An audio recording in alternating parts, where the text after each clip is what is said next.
Call to order this meeting of USD 49 Board of Education for September 28th, 2020 at 6:30 p.m.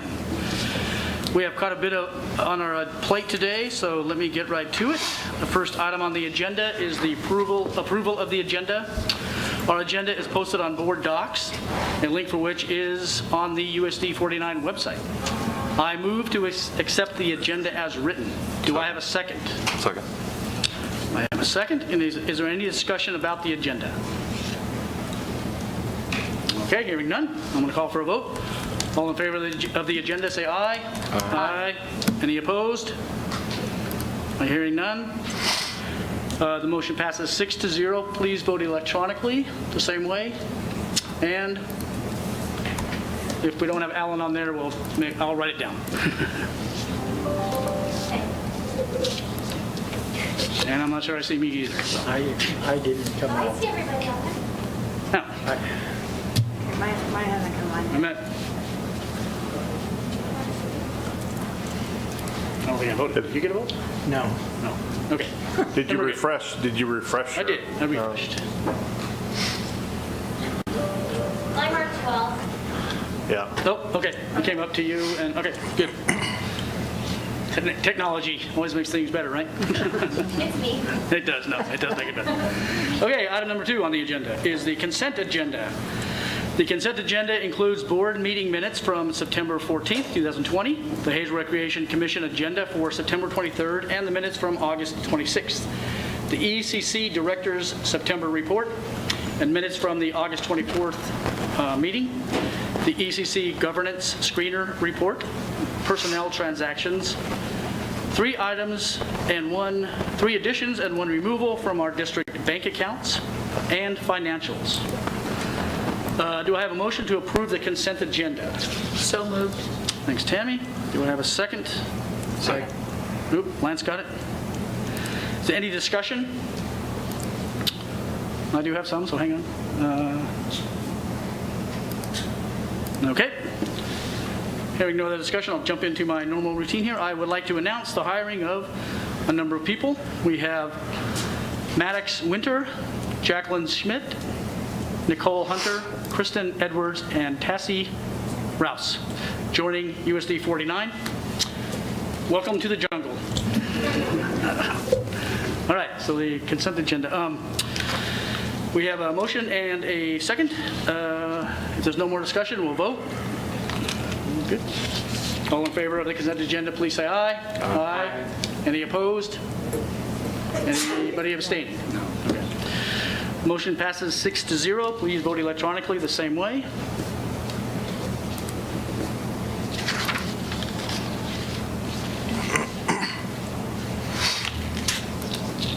Did we get everybody's vote on that one? I don't know. Alan, are you able to get on yet? No. Okay. I have it written down though, so we're good. All right, next item on the agenda is recognitions. We have USD 49 Student Spotlight Award and the USD 49 Achievement of Excellence Recognition. Okay, I will let Mr. Straub introduce our esteemed guest. Take a break.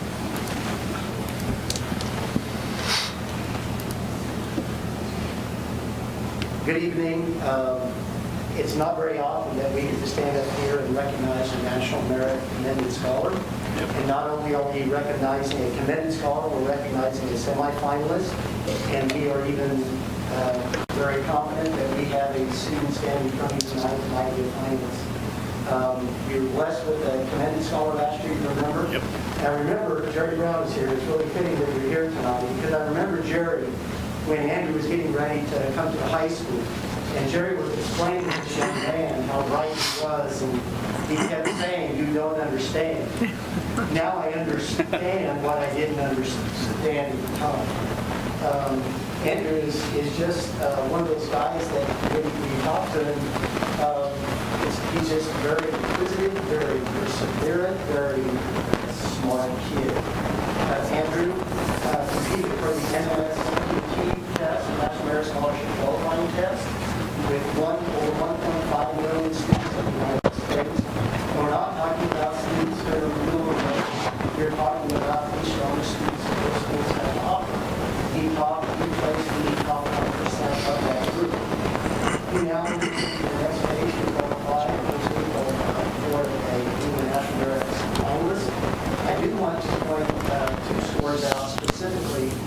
that just is pretty amazing. Andrew did score a perfect 36, much like all the board members tonight when they did the ACT when they were students. He scored a perfect 36, and we've had that at Hayes High School. To pair that with a perfect score on the PSAT is something in my 37 years as an educator I have not experienced that. At Cape and Mount Carmel, at Derby High School, or at Hastings. And it's just a rarity that you get a young gentleman like this.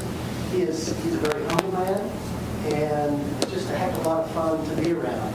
I would suggest don't go up against him in Scholars Week. We had Battle of the Brains the other night after school, and we might have done okay. We needed 5 or 6 other staff members had Andrew not shown up that night. But I stopped him in the front office yesterday. I said, "What's that?" Maybe not yesterday. I called him.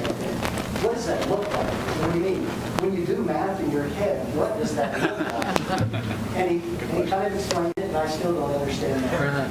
But Andrew, I want you to know that we're proud of you because you're a smart kid, but we're proud of you because you're a good guy.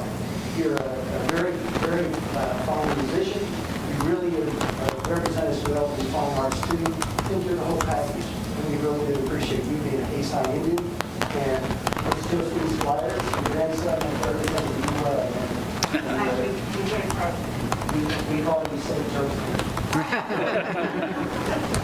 Thank you for letting us have I'll say he scored a perfect PSAT, didn't miss a single question, and he only missed 2 English questions on the ACT, which is just amazing. He's a very well-rounded young man. A year ago, he was, or even a year and a half ago, he was considering applying for an elite prep school, and he wanted to stay at Hayes High because of his friendships and the contribution he makes to Hayes High as far as Scholars Bowl and math relays, so that's a lot to be said about Andrew. And I want to comment on how resilient he is.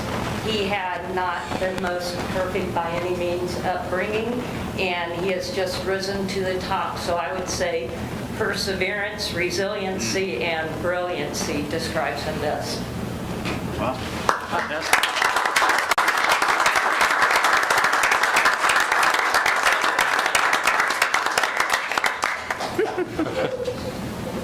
Do you have any questions for him that you think he can't answer? No, I don't think we... What's the square root? I'm kidding. I just want to congratulate Andrew. I get to live next door to Andrew, so I have seen him grow up, walk down our sidewalks, walk the halls of middle school. He brings so much. I could talk about Boy Scouts because I've bought popcorn and I've seen his projects. I've seen the musical that he was the director of. So there are so many things that make Andrew who Andrew is, just not his taking the test. So congratulations. Well, Andrew, what kind of plans do you have after high school? I am planning to go to college. I don't know if that's a surprise, but Good move. Good move. Applying to a number of fairly prestigious universities on the East Coast generally. What do you want to study? I plan to study mathematics. Maybe I missed that. Okay.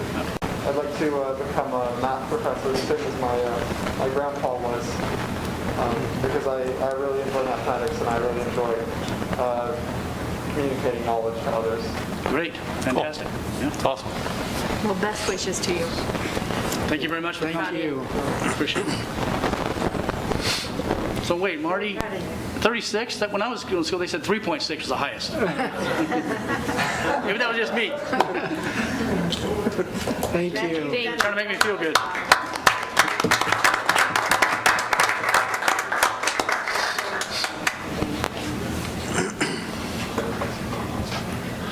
Okay. Yep, we're good. We're ready for the Achievement of Excellence. I'll have Kyle Carlin present the next award.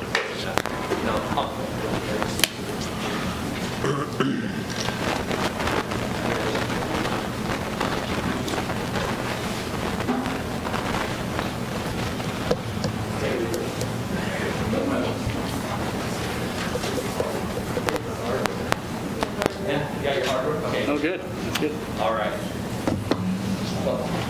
This is yours. We're here to recognize Jerry Brown today because he was named the Special Education Professional of the Year by the Kansas Association of Special Education Administrators. Jerry has been teaching for 24 years. I think this is his 25th year. He just recently joined special education about 4 years ago.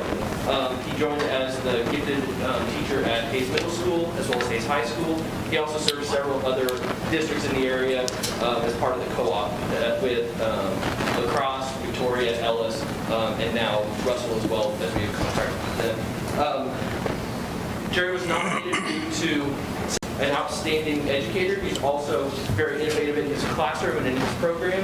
And he's also a strong advocate for the voice of all students, not just the students that he works with. Jerry is always looking for ways to innovate in his classroom. Most recently, he's added some new units, including things on brain science, some dissection. He's got a very rich architectural program that runs through 6th grade through 8th grade at the middle school. Always looking at ways to improve, always looking at things to add, and always willing when we come to him and say, hey, can you help us with this?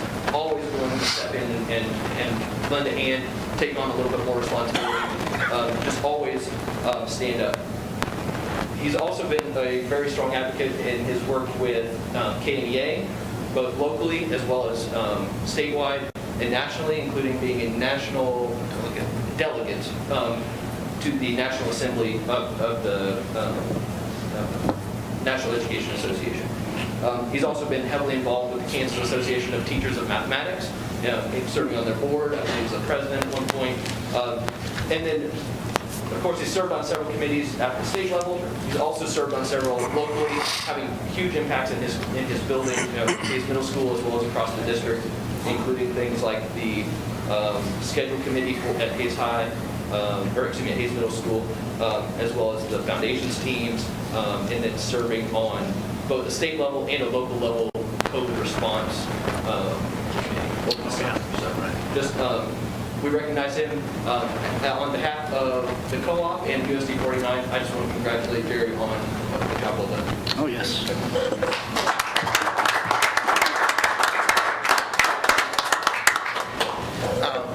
When Kyle announced at our virtual meeting that I was a finalist, I kind of wasn't even kind of paying attention at the moment.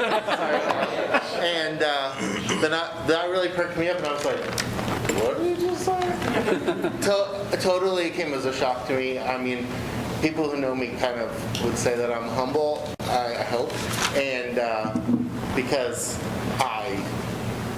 I was shocked and surprised. They're looking at our co-op. We have phenomenal special ed teachers in our co-op and phenomenal special ed teachers across the state. To be named as Teacher of the Year for that, I have no words for that. So thank you. Very well. Thank you for that. Thank you. Thank you.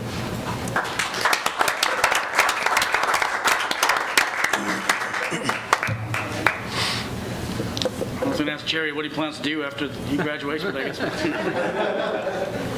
No, but I think it's a fantastic award. And I want to say that I know, we're out here in Hayes, Kansas, way out here in the West or whatever. And I don't know, we may get overlooked statewide, but there's so much going on at our district, and I think awards like this just highlight how valuable our teachers are, and our special education teachers, et cetera, and our staff and our administrators, and I just think it's a fantastic award for you and the district, I'll say. All right, thank you. That's fantastic. Jerry, I got to know you when I was first started working at Hayes Middle School at the time.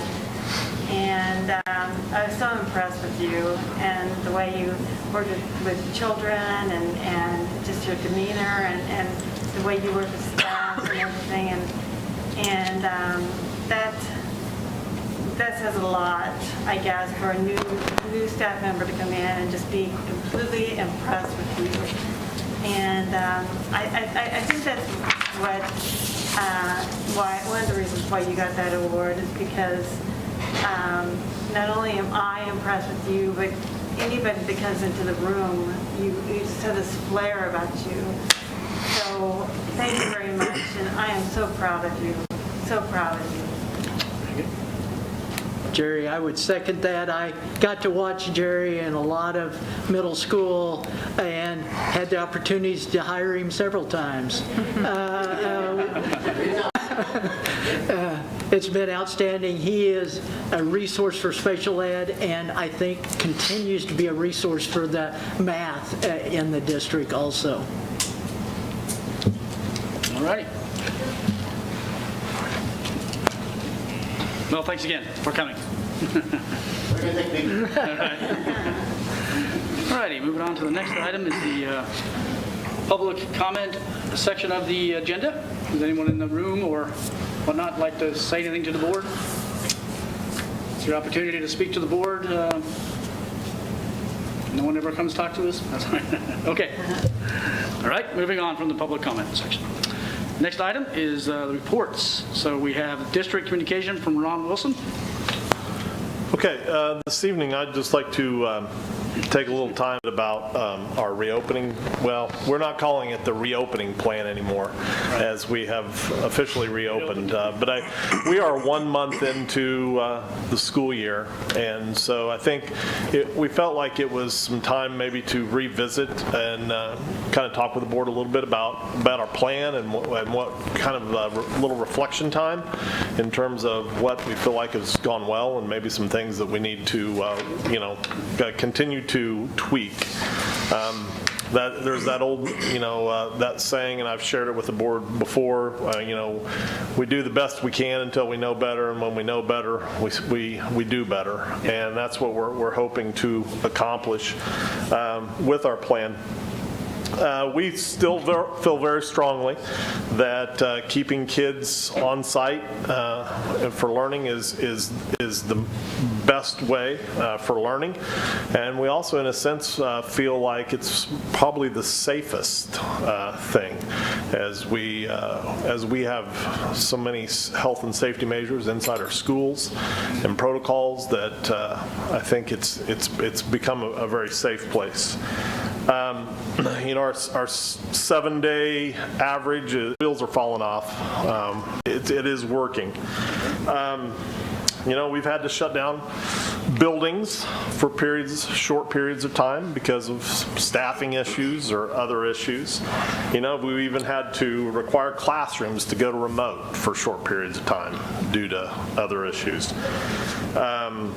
We've even put some classrooms in modified quarantine, which I know was a unique concept, but overall that has been a very successful thing because it kept kids in the classroom and allowed families to still go to work. So we've understood the need that we have to be flexible. And so what works for one situation doesn't always work for the same situation the next time.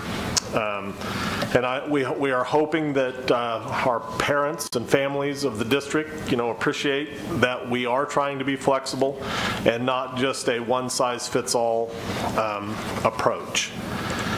I think the thing is, we all have to understand that we're going to be with this virus in some capacity throughout the rest of the school year. We must continue to examine our plan and plan for flexible models of learning that can sustain support of our families as well as our staff.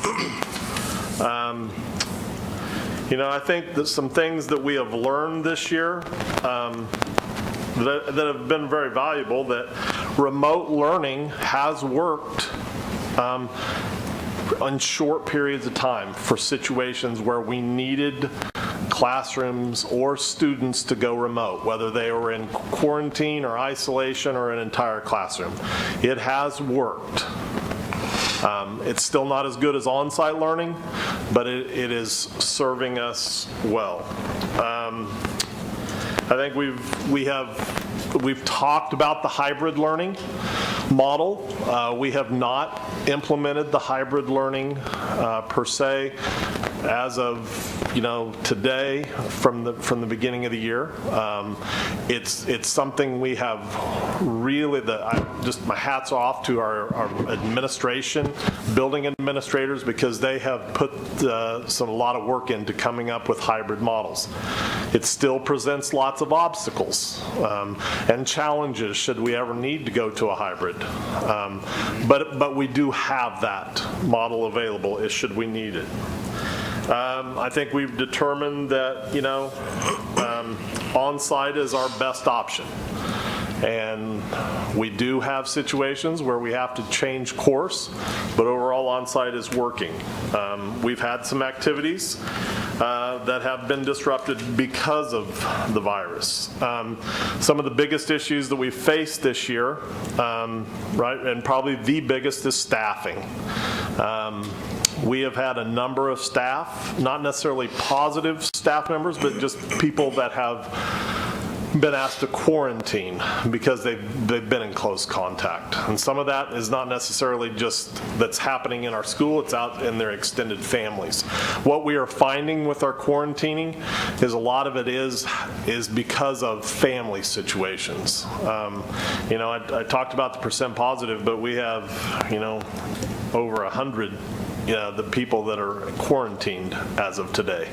So a large number of quarantines. I think an issue has been, resources. We have spent extra money this year already because of COVID. We are very fortunate that we received some CARES funding from the federal government, as well as some Spark funding that was made available to us through the Ellis County Spark funds.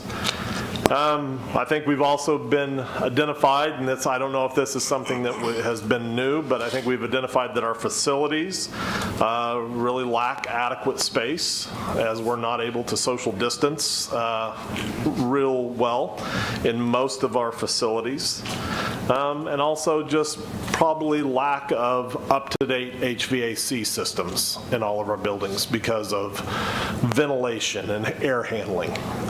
Those are some of the issues that I think we've identified. This plan that we put together has been extremely hard to execute, but we are making it work. I would like to could you pull it up?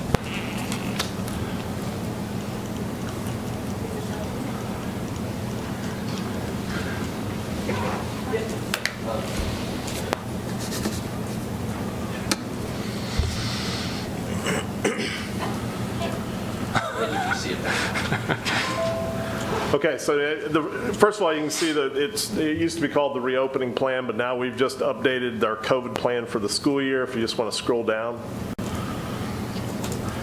And I'm going to ask Shanna and Kyle, Chris is not here, but we've done a lot of work together on this.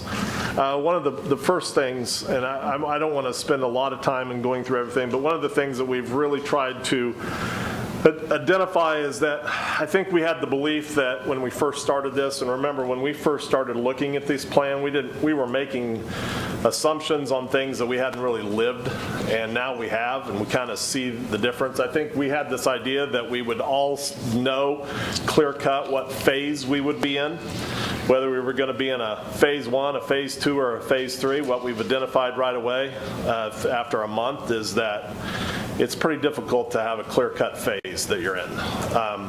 What we've identified that we have certain learning models, environments. We have on-site, we have hybrid, we have remote. Those are the three levels. And we have kind of moved away from the phase, meaning we can't really clearly identify that we're in a certain phase. Part of that is we found that every building isn't always in the same learning environment. So we can't assess the district as a whole. And I think going into this, we felt like we would only move to phase at this level of community risk. But we have found that we have to look at some building numbers and make some decisions as to the best learning environment for that classroom or that building. And there may be a classroom that should be remote like we have now, but that's not necessarily the case for the whole building or the whole district. So we want to keep students and staff as safe as possible without disrupting too many families and the other learners in that building, knowing that on-site is best. So we always consult county health. Jessica Rowe is our COVID commander, just does an amazing job.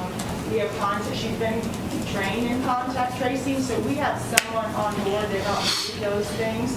So that's why we found looking at numbers at the classroom level, building level, and self-imposing some of these learning environments rather than as a district we're going to move to this, based on community numbers. So you'll see within the revisions here, it talks about implementing the different learning environments with levels of community restrictions and or as determined by building gating criteria. So we're looking a lot at the building gating criteria as well. And it's just moving away from that one size fits the entire district to just looking specifically at individual classrooms, individual schools, and trying to determine what's best for them.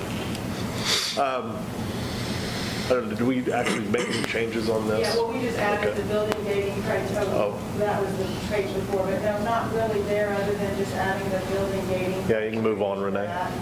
Go on the next. And we look Okay. at, what % positive plus just absentee rates of students and staff. This changed a little bit with the school decision tree. Go ahead, I can't read that anyway. Well, whenever we have a confirmed case, whether that's student or staff, we do assess the risk. And we anticipated that we may have to shut that building or classroom down for a short period of time to do either contact tracing and or some cleaning, disinfecting. However, as I mentioned, Jessica Rowe is a trained contact tracer, so we are able to do contact tracing in a short period of time. And we have, with Rusty and his crew, we have implemented daily cleaning procedures that we built. It's not something that we have to wait, close a whole building to do with the equipment that we have on site. So we are able to do the daily cleaning, do the contact tracing without having to close a building at times and disrupt everyone. So that has changed, and that's why you see it says if or when needed. We still may have to do that at some point, but we've been able, especially knowing when a staff or student is being tested, that is so valuable for families to let us know that, because we can then start contact tracing. Like, what if this is a positive case? Who would be close contacts? We start a list then, just anticipating so that we can be out ahead of it rather than reacting to it constantly. And again, that's a lot of work that Jessica Rowe does, and she works closely with county health. So that is a change there. And then if you go down below, those numbered steps, those have changed a little bit too, based on not having to necessarily close a building to clean or contact trace. We can do that in a fairly short period of time. One thing I do want to highlight just before you move off that page is right down there at the very bottom, and it's a simple little statement, just it's critical to remain the confidentiality for the student and the staff member. There is a need. People want to know. They want to know, who was it? Was my kid close to that person? Who was? And it's sometimes it's just we can't do that. And our response is always, if you were a close contact, if your student was a close contact, you will be notified. We're not trying to not be transparent, but it is something that some people struggle with, because once they hear that there is a possible case in a building, in a situation, and maybe even know the person, they just want to confirm it, and it puts us in a tough spot. And it's not because we're not trying to be transparent, we're just trying to protect privacy of individuals. And I'd say we have erred on the side of caution in trying to mitigate, and even if it's a question, could it be a close contact, we're going to say it is and ask to quarantine, just to slow the spread and help the mitigation measure. So we have done some of that, definitely. Okay, you can go on the next page. I don't necessarily know if we would change anything on this specifically. One of the things that I do want to highlight is the physical distancing. I think, the 6 feet shorter than 10 minutes is trying to maintain 6 feet distance shorter than 10 minutes, that we are constantly stressing that. I think where we have struggled probably the most and we have learned the most is with staff. It's been a tough lesson for some of our staff members as they've had to learn that the hard way, not understanding that it applies every minute of every day. And you almost have to sometimes anticipate or think that anyone you are around could possibly have it. And it's kind of an awkward situation, as it's not our nature to be kind of distant and maybe not wanting to get close to people, but we've really stressed that to staff. We stress it to students all the time. Of course, that is always a different situation, and sometimes it's a tough lesson for them to learn as well, but it's something we continue to stress. Our PPE equipment has been, right now we've been very fortunate. Our supplies have been good. We're in good shape. Our health screening measures have been really adequate. The temperature checks are going well. We have staff checking in every day through an app, and that seems to be working really well. Our hygiene measures, I was in some classrooms last week, and it's amazing to see these kids, and these were middle school kids, just how they just washed their hands and didn't gripe about it, didn't moan about it. It's just become part of their world, and they were doing it on an hourly basis. So I think from that standpoint, things are going fairly well. And I think if you think of our percent positive, what we had today, only one case, so something is working. Then you can go on to the next page. I don't necessarily know if we need to spend a ton of time. These are just our 3 different learning environments, on-site learning. We haven't really changed much.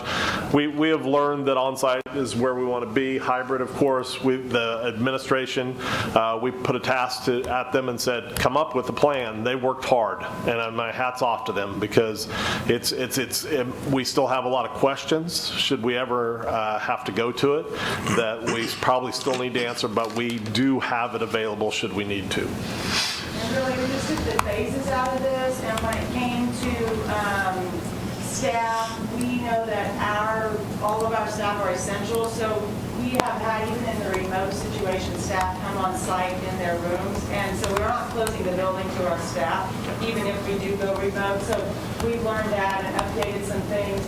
Also, on the extra and co-curricular, we just said that they may be canceled and or postponed as determined by the risk of transmission. So we didn't want to tie our hands saying they had to be or wouldn't be, but we wanted to have some flexibility to work through things. And like Ron said, schools, we're keeping kids safe, because oftentimes the kids we quarantine because they're a close contact in school. We're not seeing those kids test positive in the 14 days. Now, that's not to say they aren't involved outside of home, outside of school with activities and that type of thing, but we are not seeing, I believe the middle school and high school said they haven't had a case like that at all. So we feel good about keeping kids safe at school, which is why our priority is to keep them on site. You want to scroll? I might spend a little time, and Kyle could maybe address this a little bit.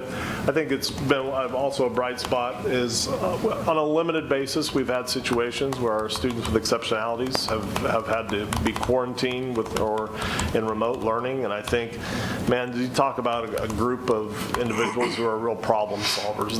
They're figuring this out, and it's just amazing. That sometimes you come up with a solution or a problem, and you're going, well, I don't know how we're going to solve that. But it always seems like we tend to figure out the best way to help those kids and make learning available to them. It's sometimes different, but we seem to be figuring it out. I don't know, is there anything that you want to add to that, Kyle? Just that with special education, we know the needs have to be handled differently and have to be handled individually. Within each IEP, we've added contingency plans, which basically say if your student needs to be shifted to a hybrid learning model where they're coming on-site and learning at home, or where they are just learning at home, this is what we'll do. And so that way it makes it very clear to parents and the school team, if this student has to be learning at home, this is what we're going to do. It makes that decision, makes that planning so much easier. It's still hard. It's still difficult when kids come in and out and have to shift. Sometimes you don't learn until the day of that they're having to shift to a different learning environment. But those plans certainly helps with everybody understanding what's going on, making sure that needs are being met. So, and our staff have just done an amazing job of, first of all, getting those plans in place. That's been a daunting task, but I wanted them to be able to get them done early in the school year. That way, if we did have any school buildings, or because of course we cover other districts, if any other districts have to shift to remote learning for a longer period of time, we wanted them to be able to be ready to focus on the learning and not be figuring out how do we get these plans changed and then focus. Can to get meals to kids whenever they need them. Transportation has done an outstanding job as well. So, and Shannon talked a little bit about the extra and co-curriculars. So, overall, I think I wanted to take some time this evening to talk about the plan. It's 1 month in. We feel like we know so much more now than we did back in July when we were writing this plan. We were thinking this is how it was going to be. Now we feel like we know we know a lot. This has not been easy. I don't even want to understate it. Every day is a challenge. Every day is just unbelievably, you're kind of on eggshells, thinking that, oh man, it could break on us anytime. But for the most part, we just got so many great people in this district who do some really outstanding work, and it's just I think it needs to be highlighted, and how many great people, and that goes all the way from the crew here to staff there in the schools. We had staff members with cleaning yesterday. Reached out to staff members and asked some custodial crews to come in on Sunday to do some extra cleaning. Man, no one batted an eye. They just said, yeah, we'll get it done. So, man, it's just a credit to the people in this district for the work they're doing, and it really needs to be recognized and commended. So that's all I have for district communications. Very good. Any questions of Ron? I have a question about how do you determine, like I know you mentioned that we had some classrooms that were quarantined at the school and some that were sent home. How is that determined by parents, or any input by parents, or is it all just whatever the situation is? Well, I mean, we're going to recommend, and that's done in conjunction with Ellis County Health. And if we have a positive, there's some situations that and I wish we could spend a lot of time talking about a lot of scenarios. Every scenario is a little different in terms of what works. Sometimes what I think should happen doesn't happen because there's a lot of other things based on close contacts, how many close contacts, how many positives, just a lot of things that run into how those decisions been made. In the situation, if it's one school or the other, it may not still be where they say go home or stay at school. Is it a situation of the logistics of the school? No, I don't think it has anything to do with the school. It's an individual case in the classroom. Like Ron said, it comes down to, in some cases, it's the potential spread. So if we've got one positive, but that was not tied to in school, maybe it was from a family member or someplace outside of school, and that kid was in school for part of a day or wasn't in school, had stayed home before they ever showed symptoms, then they'd be more likely to be able to continue. Whereas if you had a couple of cases and you weren't sure where it came from, maybe it came from in the building. So there's just so many variables that go into it. But kind of as we talked with Ellis County Health, it really comes down to the level of exposure and the risk of spread based on what that level of exposure was. Well, I think safety is your number one concern. I get that. But I know overwhelmingly I've had parents that said, if there's any way, try to keep the kids at school, and you said that in your presentation there. Yeah. So I know they really appreciate that opportunity if there's any way, to keep them in school. So thanks for your efforts with that. I would like to ask a question if I may. Sure. I think that there was some brilliance when thinking about assigning Jessica Rowe to that COVID nurse and just that proactive versus, reactive. Is there anything that you may be identifying now that you're, let's look at getting some more support in a certain area? I can't necessarily say that we have anything specific that I would say we're lacking. I think there's just lots of little things that we need to probably tweak. And I think over the first month, one of the big things was figuring out our hybrid plan, should we ever need to go to that, and those kinds of things. But no, as far as any resources, I think we're good at this point. One thing we are bolstering is because the contact tracing is proving to be such a daily task and so much time spent with it. We had kind of built some internal systems to track that and monitor, and we're realizing that we need something a little stronger than that, a little more robust than that. So we're rolling out an actual software database platform to be able to support with that. That I think will help Jessica. But again, it's more bolstering. Does the same thing as what we're trying to do, but we realized, that's not something we can build. So I guess that would be maybe one thing that we're learning. That's right. I forgot about that. We do have to add that tool. Instead of by spreadsheet, trying to organize it, it'll be a program that does that, which will be so much easier. Wow. Good. Ron, I know you meet with Ellis County once a week with the advisory group. Does Ellis County have a reason or a fact of why Ellis County is probably one of the top positivity counties in the whole state? Why is Ellis County so high?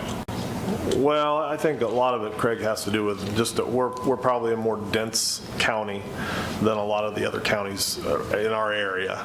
So I think that probably has something to do. And plus, with the college being here, we kind of, and this isn't to blame anyone, but when the university came back in session and all these students came on, and then we had some of those students come into our buildings, we took a little bit of a hit, which really caused us kind of to get back on our heels for a little bit. But I think the thing is, and this is what we've realized, and this is what's important, is that this is not a, we've used the term 8-to-3 virus, meaning, we only have to protect ourselves from 8-to-3 and do all the health protocols.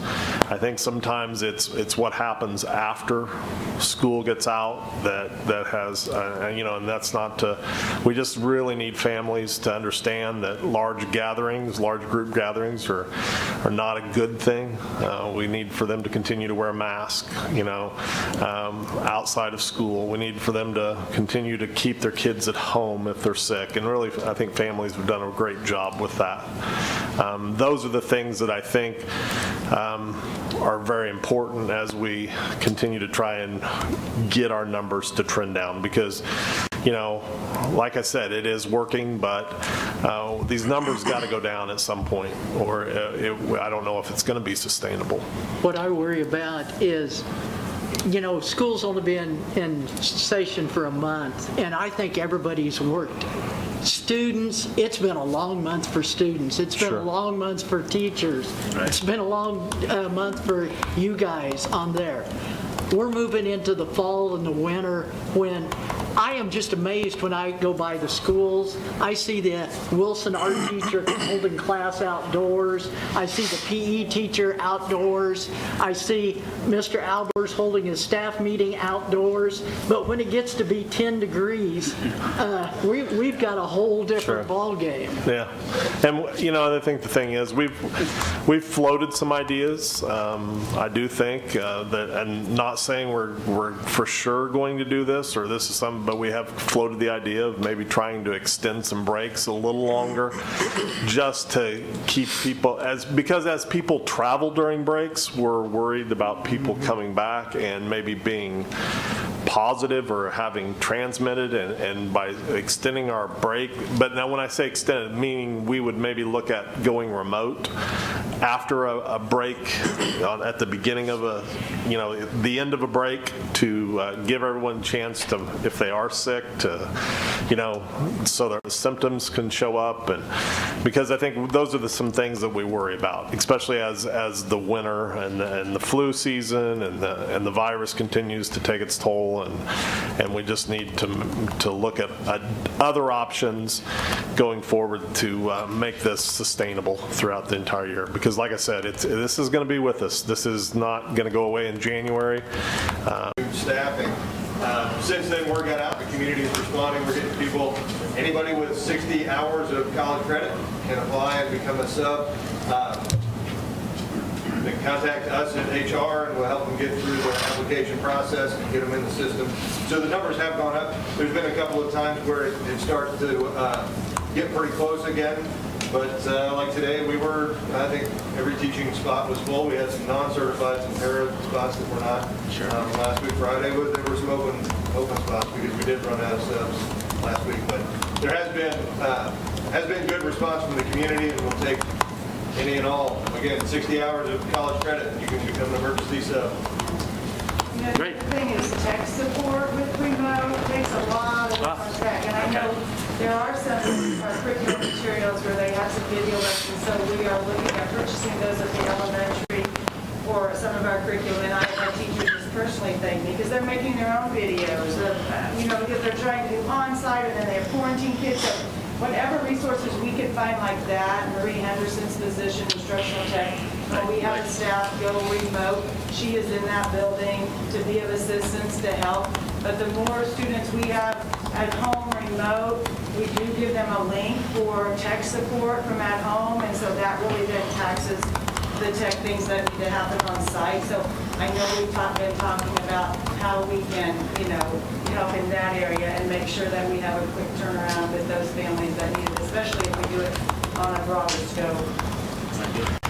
We don't have anything now, but that's something I know we continue to look at. Yeah, that may go back a little bit to what Tammy was asking too, because as we spread out and that tech demand does get greater, more support for the team, trying to respond to all of the different kinds of tech support that's required. That may be the next place where help would be. You might need to call in the cavalry. Okay. How is the budget holding up with the COVID extra materials, the chemicals, the subs? Are we? So far, sub, jury will be out on sub. We're trending, of course, higher right now on subs a little bit than what we would normally at this point in time. Although not as significant as you would think, because of things like when you shut down one building for a few days, then you don't have any subs in that building. So those have kind of added a little bit of correction in there. And the other expenses so far we're able to absorb with some of the federal CARES money, and then the county Spark money has helped. So the things that we're seeing so far are within those budgets, that additional funds that we received. Without those, it would be much harder. I would like to encourage again, with all the money that we're spending with that, it'd be nice if you could find local vendors that can help with some of those issues, whether it's masks, chemicals, or whatever. We have a lot of people in town that can help you with that. Yeah. Also, what about you mentioned a little bit about the PPEs.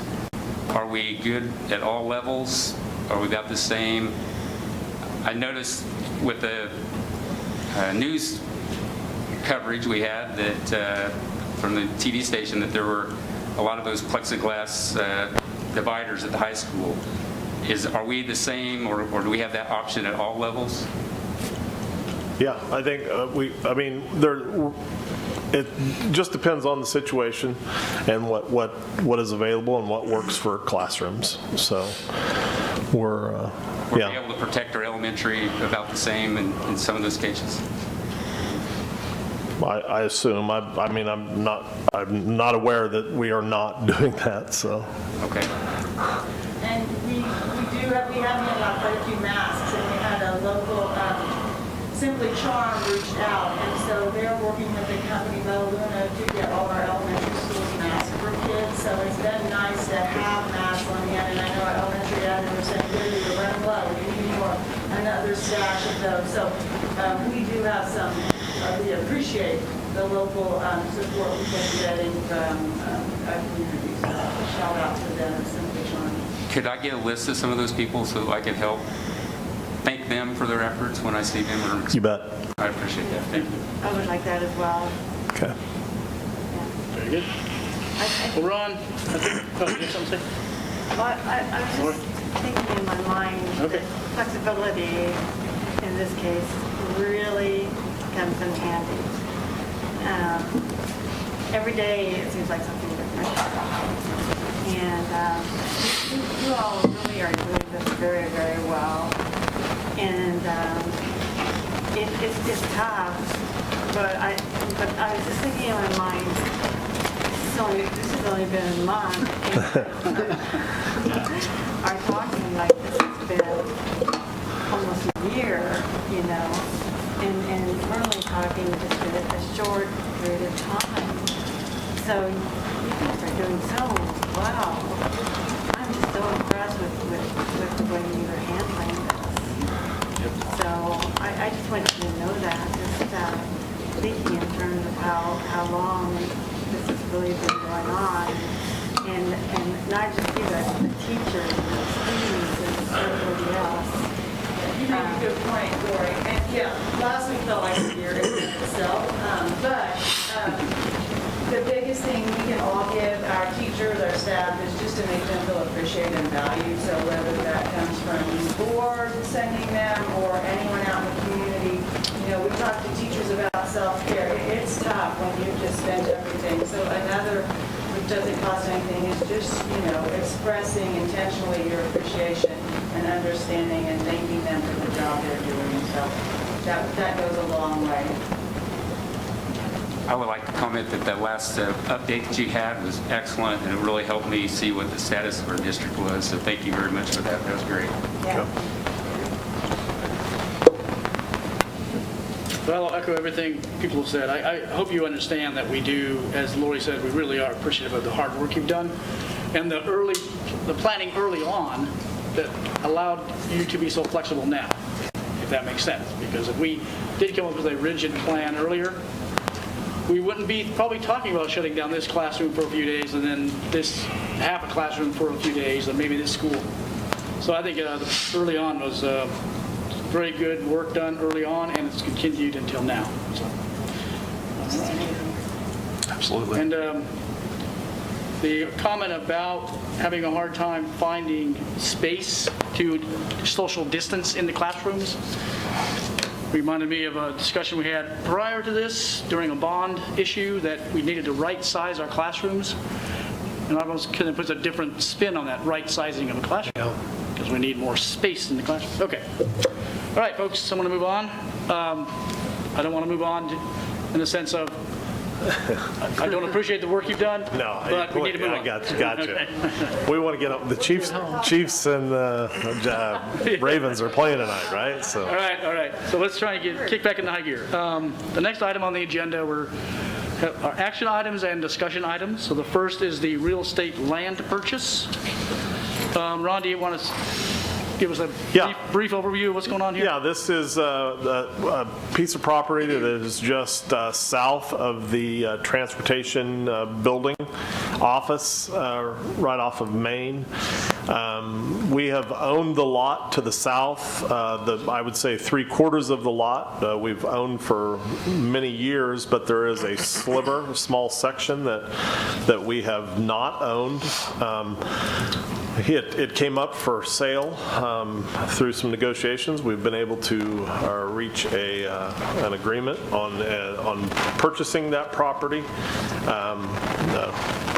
Priscilla Hunt and Mark Pfeiffer, brother and sister, we're very appreciative of their allowing us to purchase it, and it will give us a lot of flexibility for the future for our transportation building, as we'll be able to add some additional parking space over at the transportation. So what you're approving tonight is during the closing, that's just gives me authority to close and be the acting buyer for the district. Very good, very good. I'm going to go ahead and make a motion, and then we can have more discussion if we need to.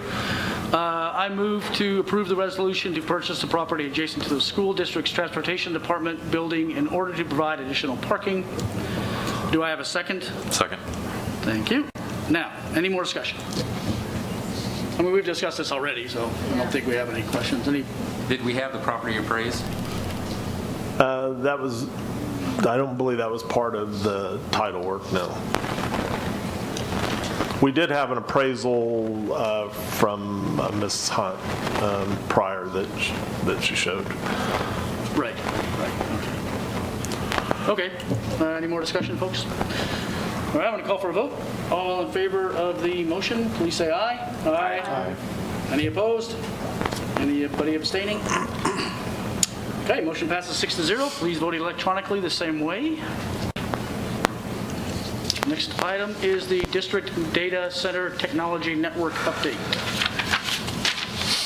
Oh, I thought we had a motion here. No? Okay. Just an update from you, Scott? No. I don't mean just an update. I realize it's very important, but this will be a motion. It will be a motion. Yes, it will. Okay, I'm right. Yep. Okay, go ahead if you have some. So coming back tonight, I think it's been, wasn't the last meeting, it was the meeting before. Right. Brought this to you, kind of a refresher. It is a cradle-to-grave replacement of our back-end infrastructure on the servers, from compute to storage to backup. Covers all three pieces of it. It is a like replacement to what we have now as far as current structure that we're running and equipment that we're running. It does stay within, it's all Dell branded, so as far as the equipment working together, it's all spec work together. There is some network replacement with this. I don't know that I clarified that last time, but in here where it's calling for any additional switches, that's not replacing any network actually out at the buildings. That's just adding the network at that core level. Okay. Probably, realistically, I'm thinking it's going to be another couple years at least down the road before I'm back to talk to you about the overall district network. But this would just lay that groundwork for the core side of it. It is needed. It allows a 10 gig throughput, which from the compute side to the storage, it's just at the core end, it's what we need there. And then, like I said, we can address the building network and on out somewhere down the road. I know there was some clarification at after the last meeting, but the vendor for this is Eagle Technologies out of Salina. It's not Eagle here in Hayes. They are what Dell calls a VAR, a value-added resource. So the quotes come through Dell. That's what the financing you see attached, that is from Dell, but the quotes actually coming through Eagle. They would be our local resource. That is included clear down at the bottom for the $1,600. They do cover us for 1 year of support within, the standard business day. That we do have the option of extending that year to year if we prefer. They do bake it in for the first year. Probably, not the worst thing to have just in case. But right above that, Eagle Professional Services, we would rack and stack the equipment. And then they would come in, that $10,000 there, talked with them, try to get a breakdown, because just to say, yeah, it's $10,000 here, we install the equipment. That breakdown comes out to just over a week of time. So they would try to do I think almost honestly, most of it's going to be done remotely. If we can get the equipment stacked, form, and connected, they can work remotely to deploy and set it up. We would have that week of time to do it. That does include training, which this is the first, since I've been here, the first overhaul we're making of the core infrastructure. We've added a piece here or there, but this is the big replacement since I've been here. And I've learned a lot about our core network since I've been here, but never had any, I guess what you'd say, official training on it. So that's one of the big things I'm pushing for with this as we put it in. That not only myself, but our systems administrator, Brian Schaaf, that he and I are both completely up to date on what's going on with it. I think that has been kind of, if I can identify any lacking since I've been here, that's probably been the thing that's hurt us the most in certain scenarios, is not having a full understanding about what pieces are tied to what, what's relying on what. So getting that all, like I said, in this, just a complete setup, everything's tied together. We don't have to worry about it, purchasing a piece now and then 2 years from now purchasing another piece that may not work or may not integrate. So I think outside of that, I did talk to him. We pushed a couple of our major systems hosted within the last month. Power School went hosted, and we've now moved email off to Office 365. So there was a concern I had that, is this overkill, moving those pieces out? In talking with the engineers, both at Eagle and Dell, I had made that point to them prior, so they had kind of factored that in prior to making this. So it's not that we're completely over-engineered on what we need. They still feel like it'll come in as a very good system for us. It does provide full redundancy. We'd have, and I'm still working on the details, but we'd have 2 sites. As it sits now, one would be at Eagle, and the backup site would be here. Or the potential, if we can get the network and everything figured out with Eagle, would be to have the primary site here with the secondary site out at the high school. If anything were to happen to one site, they're configured identically, so it would just fail over and we keep running.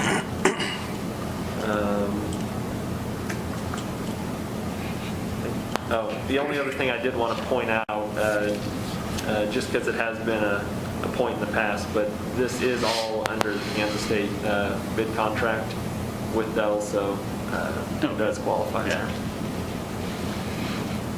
Okay, very good. That's a lot of information, but I'll answer any questions. Yeah, if you have questions for Scott now, we'll do that, and then we'll call a motion.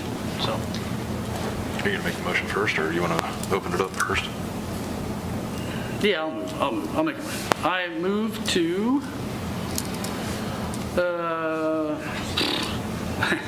I move to accept the motion as written in board docs. Is that good enough? To accept the quote from Eagle Tech and Dell Financial Services as presented. Okay. We have a second for that motion. I'll second it. Just open it up. Now we have some discussion. All right. Is this a quote or a bid? This was a quote. Okay, I noticed it says it expires the 12th. Is that going to change, or? Yeah, so the dates on it, I noticed that too on the Dell Finance side, but that it's all extended out. I can get the updated ones. I've been out the last 2 weeks, so trying to get that. I just saw that this afternoon. Didn't have enough time to turn it in. Yeah, and I visited with Jennifer today, and so yeah, it's all good. Now, this Eagle Technologies, that's out of Salina? Yes. So it has no connection with the Eagle? Correct. It's a completely different entity. Same names, but completely totally separate. So there was nobody local that could supply this? Not at this level. I mean, hardware is one thing, but the installation and the support, that's the other side. And I wanted to get as close as I could to Hayes, because in the event something does happen, and technician has to come out, don't like paying somebody to drive from Kansas City or, farther, Denver, whoever it may be. So trying to keep that local as best I could. Are we not required to have this bid, or is this fall into a different? It's under the Kansas State. They've got the contract on it, so. Under their bidding process. Okay, great. Thank you. With all of this that they're doing, do you need any licenses or anything like that? That licensing's included. That would really be licensing would be more on the VMware side, the virtual compute, and that's included. And then the backup, the actual appliance can handle more. You just would purchase to a level. So if something did change down the road and we required more space or more backup, we could purchase that additional without having to replace the equipment. It's just unlocking more. So, but everything as far as licensing is concerned is included. And this was, you have a plan with all of the technology. Was this part of that overall comprehensive plan and thus budgeted? And I mean, this is part of that path? I had looked at it more on an individual basis, but in seeing some of the, I guess, points needing addressed and in talking with Dell, it just made sense, and especially with the financing side, if you can kind of get it all in one shot, make sure everything's working together. But it was all fitting within the numbers I had planned. It's just at a little quicker pace than I anticipated. So to confirm what, is it okay if I jump in, Tammy? Yeah. I got a couple of questions I always have is for these things that I don't understand. Is do we need this? And secondly, is it budgeted for? Do we have the money? And I presume, I want to make sure we do. Okay, so. And I've worked with Chris on that to make sure, especially entering into a 3-year lease, how that's all going to fit in. I guess as far as the needs, yes. Probably the biggest need right now is more on the virtual compute side, the VMware. Software we're running has sunsetted for support.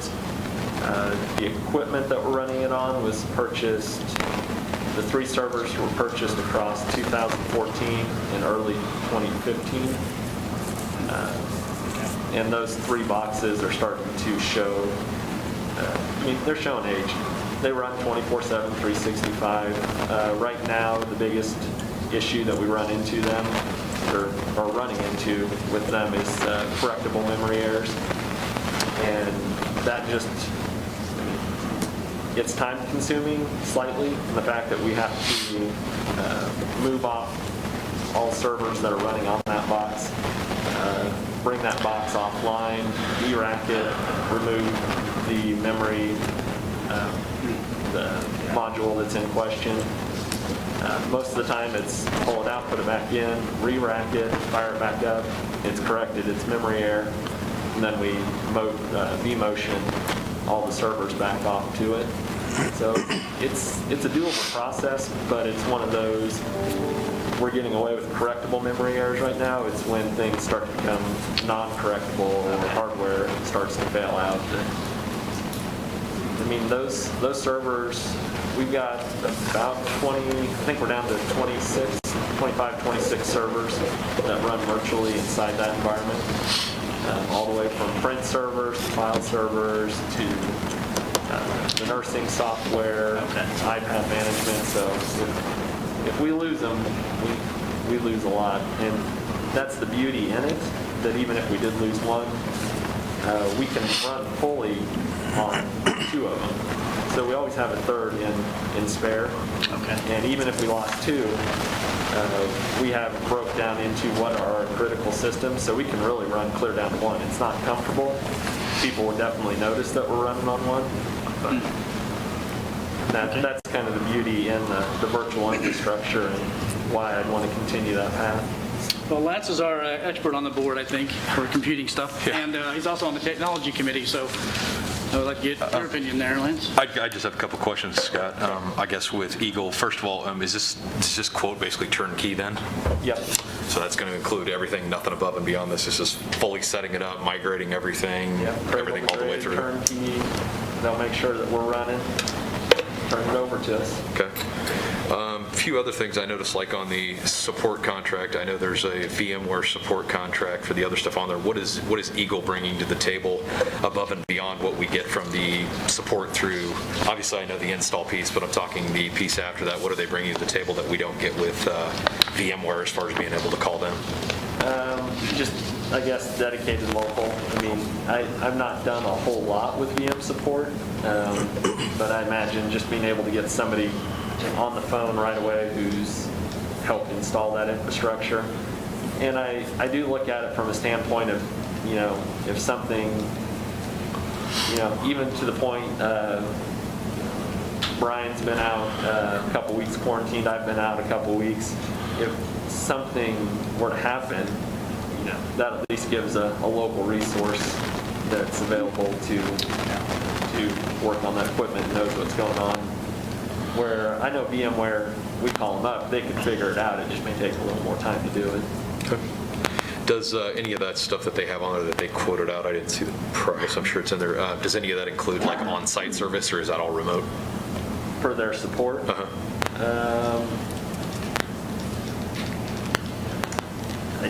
don't know if it's on-site. I imagine they would, do as much remotely as possible, but I didn't know if they'd given us rates or anything like that, or above and beyond, if it had to be on site or if they had to come on there, if that's included in that first year where they did it, or if there's support fees above and beyond that. That's the only reason I ask. The only thing that I know outside of that, if it's outside of that standard 8 to 5, it's a $1,000 charge. Okay. But, I mean, they've come out and worked on, we bought our last storage array, and they've come out on site for that. I guess that brings me to one of my other questions with the storage arrays and stuff like that, which I know we have on there. Are we utilizing some of that for the file storage and things like that? I know you made the comment in I think you said 26 servers. Yeah.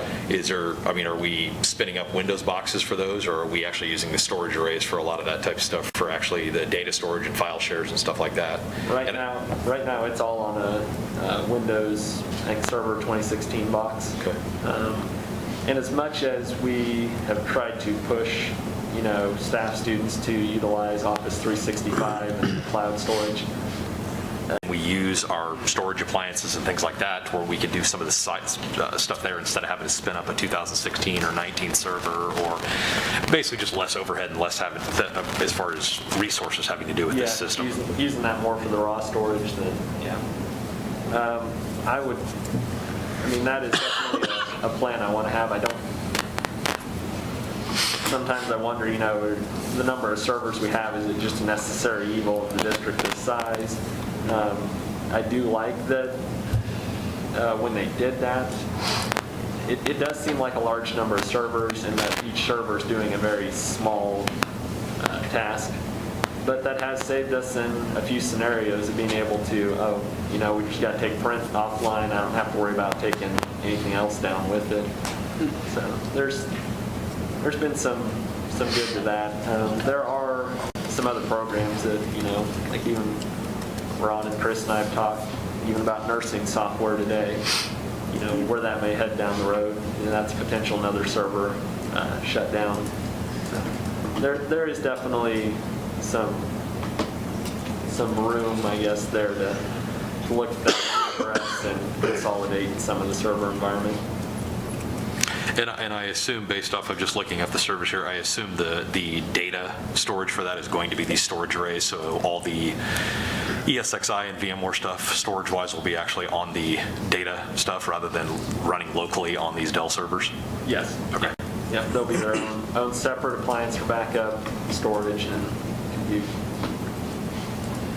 I think at one point we had looked at some of that hyper-converged, but just cost-wise. Right. I mean, I know talking through that with you, it's not there yet. Maybe the next time we go through this, cost may be down there, and we can look at converging some infrastructure, but this still seemed like a good line to go down.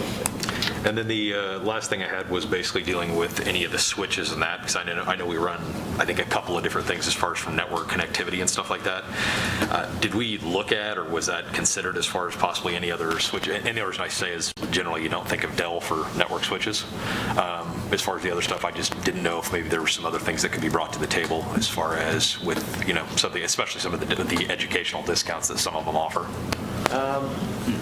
I hadn't really looked into that just because they spec'd it all together, knowing that they look at it and that piece. And don't get me wrong, I'm sure it will work. I just, like I said, I know some of the other ones that are out there, like I said, different things out there, so. A couple weeks ago we did have a meeting. Extreme stopped by from St. Louis, and so we actually sat down, had a meeting with our 2 reps. And it was one thing that we talked over, they're, of course, trying to push for, their new networking, wireless and all that, but I told them you gotta pump the brakes because there's only so many times I can come in here and talk to you and learn about equipment. So I mean, if anything, that thought was there that, yes, that would put some Dell branded switches mixed in with the Extreme and Enterasys equipment that's already in there. Will it all work together? Yeah, that's why I'm not getting, I didn't want to get too far out of the data center on the network. If, these switches are what will go in, and mainly what it's going to be is the power, those core racks, then I'm okay with it. We'll still run, I guess these will be top of rack switches. The core network will still be handled through our SSA switch up at Eagle. And with those 10 gig switches, obviously on the back end for the data storage and all that stuff will be great. Will we be able to utilize any of the 10 gig connectivity between locations as far as for any of that type of stuff? Has that been talked about or looked at? So the only thing limiting me there, we actually are, to set some of the groundwork there, our last renewal with Eagle, we're currently 1 gig fiber between the buildings. Right. It has the capability of going 10 gig. We just have to light it to 10 gig. Unfortunately, the top of rack switches at the building right now are all the B series. And then that SSA switch, they're just not capable of 10 gig. I had put in, I haven't talked with Ron yet about this. It just kind of came through here last, I'd say last month, but our E-rate for last school year, we plan in the fall for what is going to come in the following summer. We ended a 5-year rotation last year. Then E-rate decided, hey, we're going to start everybody over this year. So what they did is they gave us an extra year, tacked that on to the money that we'd already had sitting there, which was still a good chunk because we were in the hopes that a bond issue would pass and that we could utilize some of that E-rate money to offset. But what I did, knowing this last year was kind of a walk-away year for us, if we don't apply for anything, we don't get anything. If I apply for it and they say we're qualified, then the ball's in our court whether we want to go. Do something or not. It would be something that's not planned, I guess, budget-wise.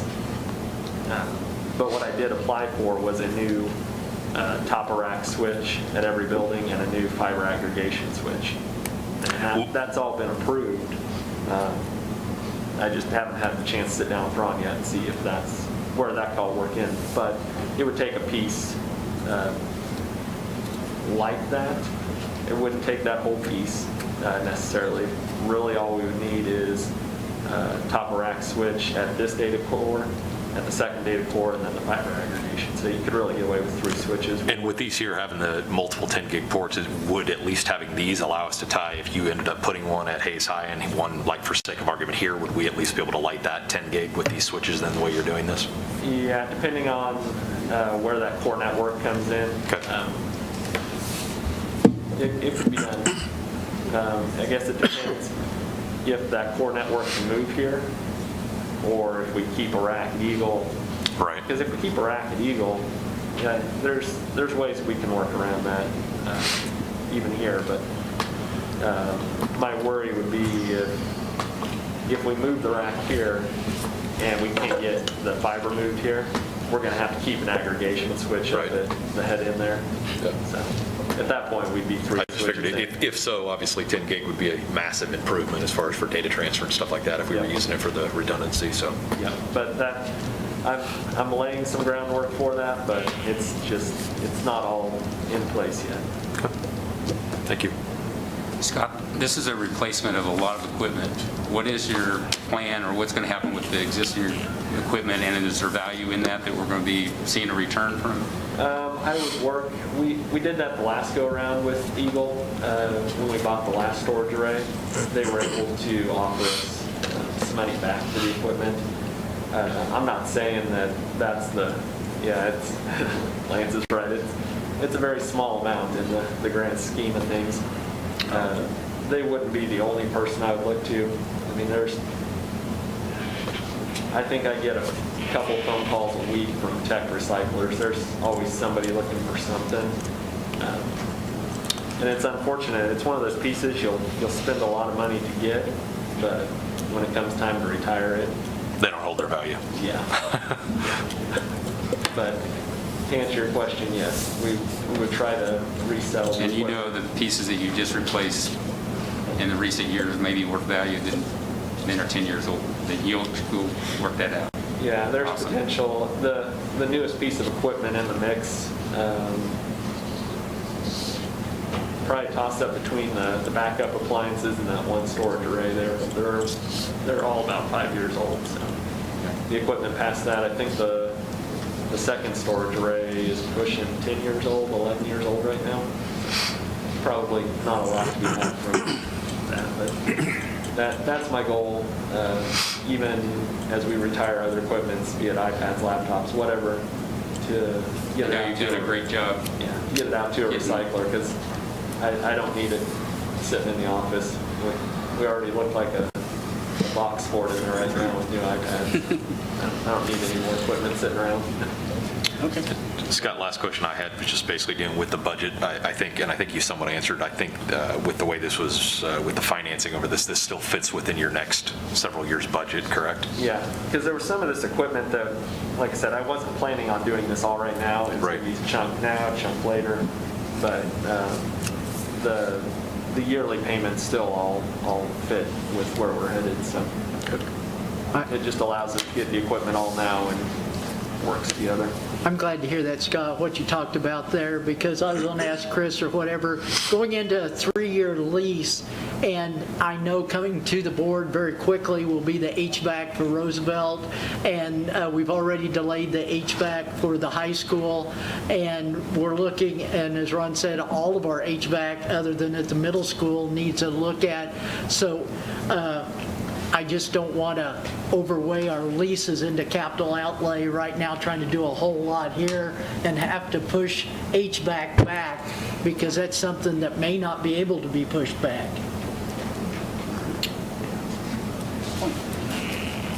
Yeah, because of the way these fall, the tech is going to stay within those numbers over the course of the 3 years and allow you to put some of that to bed, maybe be able to focus a little more on. And we've got some other leases coming off also. Yep. All right, very good. This is extremely important, of course, but if I ever ask you and Lance to talk about switches again, just Sorry. No, I know you guys love this stuff. It's fantastic. Okay, we have a motion on the floor and a second. I'm going to call for a vote. All in favor of the motion, please say aye. Aye. Any opposed? Anybody abstaining? Okay, hearing none. Motion passes 6-0. Please Thanks, Scott. vote electronically the same way. Yeah, thanks, Scott. Appreciate all the information and the hard work. I was, of course, joking around. It's I've got a great team. It's been a great 2 weeks out of the office. They've handled everything, so I'm very appreciative of what I've got there. Good. Is something going to happen right away, or? Yep. So the timing on this, I guess, is one thing to mention. Normally, we're fighting other school districts on device purchases. That's why I'm coming to you in like April or May. Okay. What we're fighting right now would be everybody else out there in the business world that's going to be coming up on their year end in December. So right now, this would go in. We're still ahead of where most businesses are coming in. I think the equipment, last I checked, would be about a month, maybe a month and a half out, and then we get it here. So it's, as much as I'm not overly excited about doing a transfer mid-year, the equipment would get here, and I think with Eagle's help, we can time that out maybe with Thanksgiving, Christmas break, and get that equipment in and try to lessen the impact on the end users. Okay, good. Okay, thank you. All righty. Thanks, Scott. Thanks, Scott. All right, next item. 6.3, schedule public hearing for closing of Washington School. So we need a motion to approve the date that's recommended. Is that what we're looking for? This is just the first step with the board to, get the closing of Washington School accomplished with the anticipated sale to Overland Property Group in December. And so in visiting with Bill and looking at the statute, we are to advertise it in our local newspaper for two consecutive weeks, and then we have to wait at least 10 days after the last publication before holding the hearing. So we've determined that October 26th, so it would be not our next board meeting, but the second board meeting at the end of the month, we'll have the public hearing to close Washington School, and then at the conclusion of the hearing, we'll have the resolution for you to adopt that makes it official to close Washington School, which would be closed at the end of December. And currently, the Learning Center is. So if we get the ad in the paper this week, then we should have plenty of time for the 2 weeks plus the 10 days. Yeah. Okay. We want to make sure we don't So what is the date for the public hearing that we're saying then? 26th. 26th. Yeah. So the meeting we're going to vote on to have is on the 26th of October. It's a regular board meeting, but we'll hold the budget hearing before that. October 26th. Correct. All right. Well, I'm going to call for a motion, and then we can discuss some more. The motion is to schedule a public hearing regarding the sale of Washington School. May I have a motion to hold a public meeting on October 26th? So moved. I don't know what I'm doing. Yeah, thank you. I did not make a motion, did I? Do I have a second for that motion? Second. Thanks, Lori. All right, discussion, folks. Do we have any discussion about the scheduling of the meeting? Is there a reason why this has taken almost 19 months to, the process, the way it reads, this should have been done before we even went into negotiations. We have we have a sale and we've been anticipating that, but we haven't done the process correctly. And I'd just like to have, it's pretty well spelled out in the state statute, and it's there for a reason, and I just would like to... Well, the only thing I would respond is we currently still are using it for a school. Correct. So we plan to use it until December. So, I don't really understand why, it's probably good timing, I think. Well, it talked about that before you do the resolution, you're supposed to have this hearing. And so we're going to have a hearing and then the resolution immediately after the hearing. So what's the hearing for? I think the public hearing is to tell the board what they feel. And this may be the best thing. I went and saw the plans, and the plans look great. I mean, possible 18 units there, and I know they're going to develop more, but I do have a lot of questions. I've asked questions for months now, and I don't have the answers, and I think I'd like to know who is purchasing the property. Is it Overland, or is it another entity? Overland Property Group. Okay, the property that they developed before, they don't own. I'm not aware of that. Okay, that's Stone Post Partners, and they have a lot of property in it. So that's one thing. And then, do we have an evaluation of the property? Have we ever had evaluation of the property at Washington? I'm not aware. I don't know. Bill, I don't know. Can you answer that? I don't recall whether we just bids. Two. Right.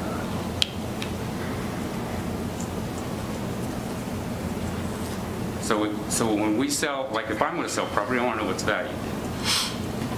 Well, I think, Now, the if I county recall appraisal correctly, is 1.3 million. if I recall correctly, when the discussion was earlier, and there was the question about should we get it appraised, we had two people bid for it, and we took the top bid. And I think the board at the time assumed that what people offer is what it's worth. And you're talking about the contract that they broke April of 2019, correct? I'm just, I don't remember exactly, Alan. I just know that we had a discussion about that issue. So they broke that contract. They did pay us $5,000, but we held on to this property for 2 years for them. And we don't know who actually is going to be the purchasing. They said in their December of 18 meeting that they're going to have investors and local and out of town. But I'd like to know who they are. I mean, it's a public building. They should at least know who are we selling it to, and I think the public deserve that. It may be the best thing, but I think we should go through the statute and follow it letter by letter. It's pretty set out. And now we're doing it, we're supposed to sell it in December, and now we're saying we're going to put it off again, or we're going to put a hearing, and then we're going to adopt a resolution right after. To me, I don't know what the hearing's for. I have a question regarding that. If the hearing would come back with some type of direction that we would change, then would the resolution be removed at that time? Sure. I mean, the board has full authority to not approve the resolution.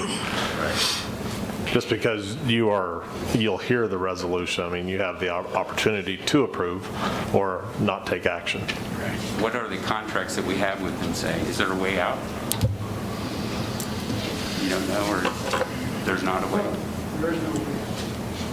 So they had a way out? Signed an addendum to that contract, which extended the closing to the end of this year. Right. There's not been a public hearing because the building is still being used. So that's what the public hearing is coming up in October. I was very fortunate that I got a chance to go through and take a tour of Washington recently, and I appreciate that.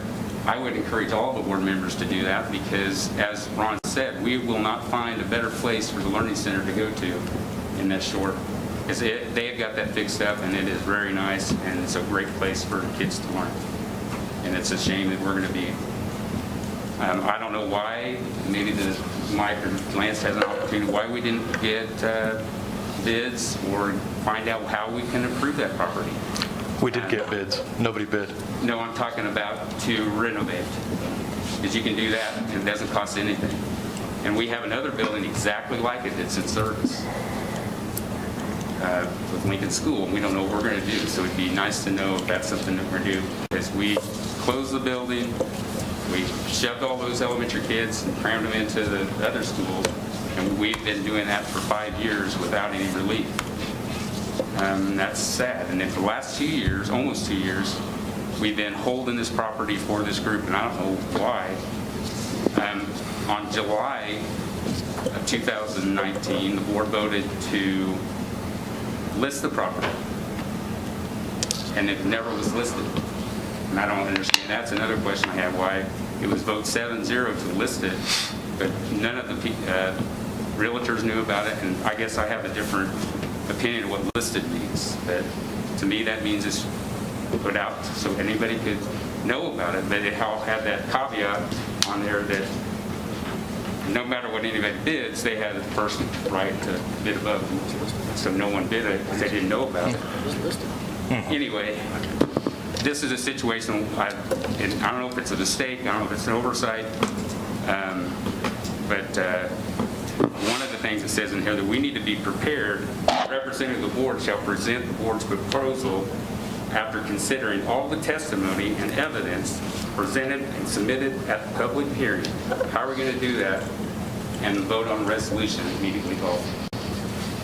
Bill, just to clarify a couple of things. I know, number one, we did not hold the property for anybody. It was always available if it came out, if somebody came in and wanted to offer us more than that. I believe that was right. But I'm saying before that, though, it was basically, we had that set, I believe, that if somebody else came in and offered more than that, they had the option basically to first right of refusal per se. Yes. Okay. But nobody could offer anything if they didn't know it was available. It wasn't a secret, Alan. It was all over the community, so. Well, no realtor knew. I beg to differ. I spoke to numerous realtors that knew about it, so. How people offered us money without knowing about it. But you're talking about the first two proposals? I'm just saying, you're saying that no one knew about it, but we had people offer money. We didn't have an offer after July 19. We were talking about the first two in January of 19. But after they canceled their contract, there was no offer between the, well, I think it was 30 or 60 days bill that we had it listed here. It was July to September, I believe. Yes, from July 19 to.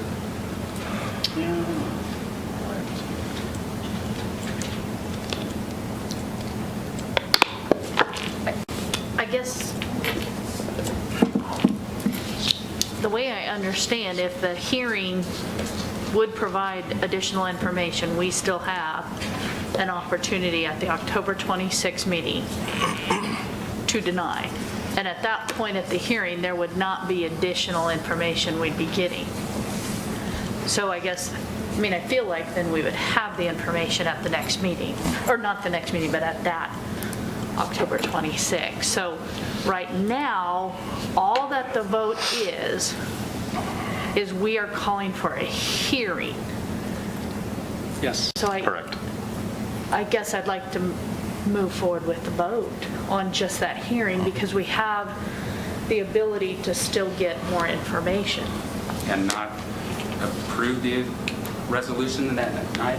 The motion, I don't know. The motion right now is to hold a public hearing on October 26th.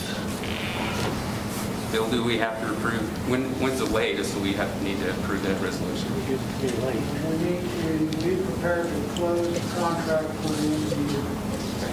Otherwise, you're subject to the breach of contract and probably a lawsuit. Okay. Did they breach their contract with that first one? No. That's what I'm aware of. Alrighty. They originally were not able to perform under the original agreement, but then an addendum was entered into. It continues the opportunity to close until the end of this year.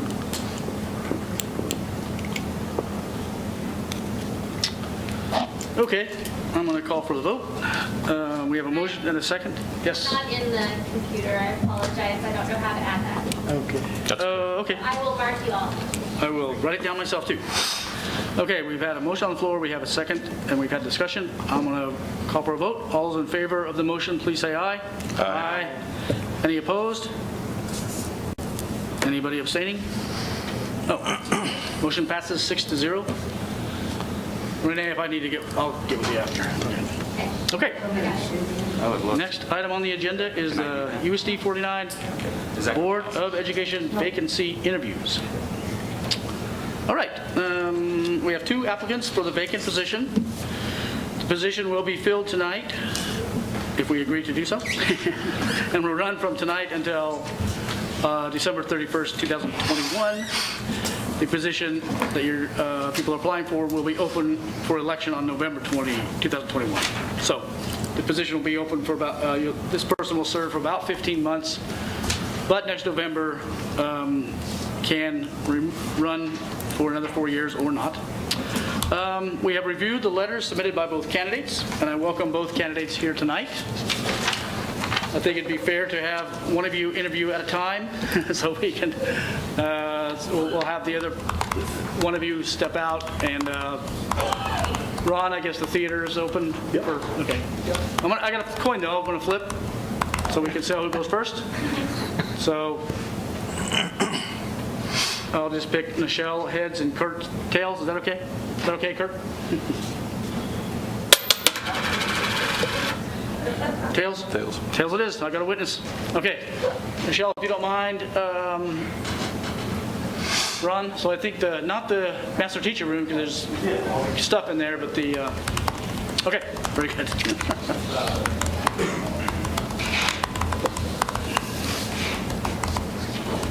All righty. Well, Kurt, I have a couple of simple questions for you, and then we have some more involved questions, and then we'll have me wrap up another question. But first of all, thank you for coming. Appreciate you applying for the job. My first question is, are you a resident of the USD 49 district? I am. Okay, thank you. Secondly, will you be able to complete your term? I will. Thank you. And those are simple, but I want to make sure we're on the right track. Okay, we have 6 questions that we'd like to ask you, and then we'll come back to me. So I guess that's 7. Lori, why don't you start, and we'll work this way down the board. First question is, what motivates you to want to become a board member? 5 children. I have 3 still in the process of USD 49 school system. I have invested 31 years of my life into this district, and I think it's a good place to raise kids, and I think it's a good school system for our kids, and I think it needs to stay that way. I think there's some challenges that need to be met in order to maintain our school, and so somebody's going to have to make those decisions or rally the people to help us provide those things. Very good. All righty. Okay, I have the second question. How do you see the board supporting teachers, administrators, and staff? What can we do to support these 3 areas? What 3 areas? Teachers, administrators, and staff. What can the board do to support them so they can do their job? I would be concerned this year with the stress level on staff, especially with COVID, and you're asking them to do miracles. I heard that they've been stressed out for a year. I can tell you they've been stressed out for 7. Because it happened in March, and we tried to survive that school year, and then are we coming back to school or not coming back to school? So I think the level of stress has been for more than 1 month. In my letter that I had written, I think that teacher contract, I think that if teachers know what they're getting paid and what they're asked to do is done before the school year starts, I think that's a fresh start. I don't think that's hanging over their head. I think that's a good idea. When I taught, a thing that I really appreciated that's gone was our kids that went to school at Wilson, our kids went to Felton, but the kids that went to Wilson, we provided them transportation. So my kids would get to Hayes High. I could stay and work with kids after the bell rang. Once we took that away, if you're the only spouse and you're a teacher, as soon as that bell rang, I was beating kids out of that parking lot to go get my kids at that time, which is not, I mean, that's just another stress issue. I think the more things that we can do to help staff with this stress level with COVID would be, a great deal. Anything I think is helpful. All right. I think there's probably a lot of stress. Okay. And being retired, it is nice. It is really nice. So, thank you. You're welcome.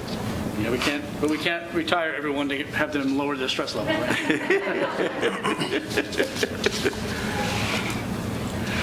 All right. as board members, we represent the public at large. We do not represent our employer, former employer, friends, colleagues, etc. How do you plan to maintain your independence from the groups that you're associated with? This is directed to Mr. Viner, the past teacher.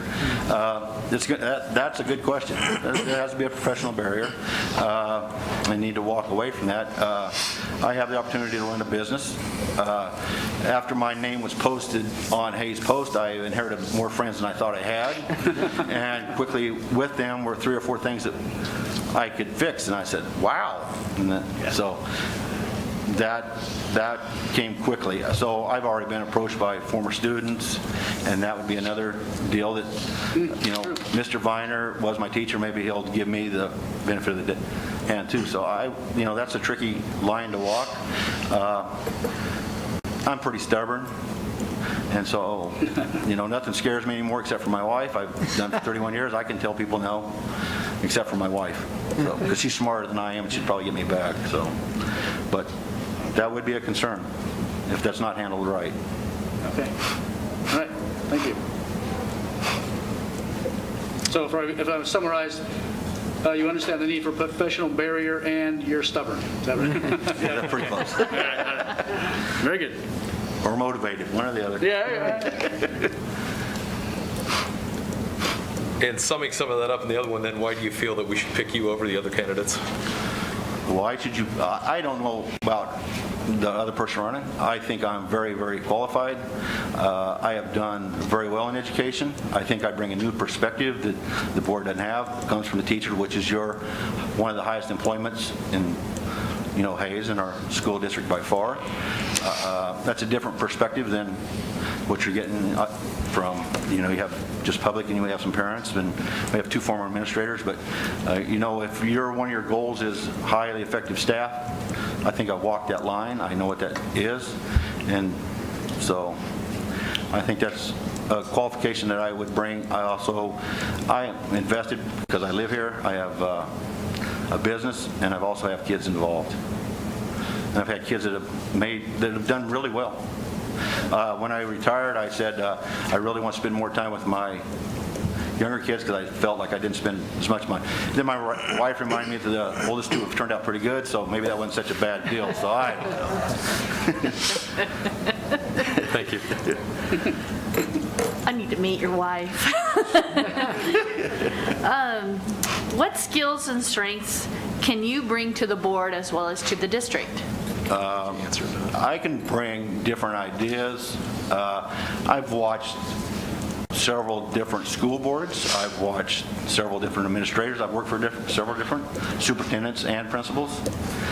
They've had strengths and they've had weaknesses. I remember when we talked at a faculty many, many years ago, we wore all black during negotiations. I remember we were going to, nobody was showing up at work. There were some ugly times in this district when I had started. I think it was better. I think it could be better than it is now. So if that answers that question. What weaknesses do you perceive the board has now? And what do you think you can do to help us with those? You're going to always hear this one. It's probably the trust with the community. The one that just got televised the last 5 minutes ago about selling Washington. There we got some conflicts from different board members on how that's going down. And I think that when the public sees that kind of stuff, they're going to want to know what's going on. That stuff. Also, I would feel that our best interest would be the more local we do business, the better. What really bothers me when I was going downtown a year or 2 ago, when I walk into a storefront and there's a big poster right in the door that says no longer doing business with USD 49 because that's not good public relations. And that's not how we build friendships and relationships, especially if we're going to try and pass a bond issue to replace our buildings that are just crumbling down to the ground, and the infrastructure. Those relationships have to be maintained. Well, probably some of them need to be remended, some then maintained, and we probably need to foster some new ones. guess we can't, we have time. We'll go back. Thank you. Just 1 second here.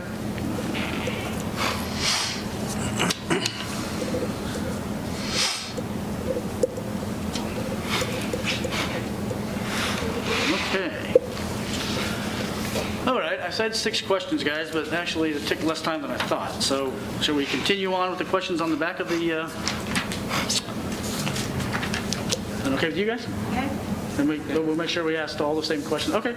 Lori, why don't you go ahead and start again? What do you think will be expected of you as a board member? What do you think will be expected of you as a board member? I think that you better be a good listener, and you better be able to take all different views into consideration, and you're going to have to come up with the idea of what you think is best for USD 49 at the end of the day, and you better be willing to spend your time gathering the facts and knowing what you're talking about and what you're making decisions based upon. So I think you, first of all, better find a person that's willing to give you that time and that energy to do that.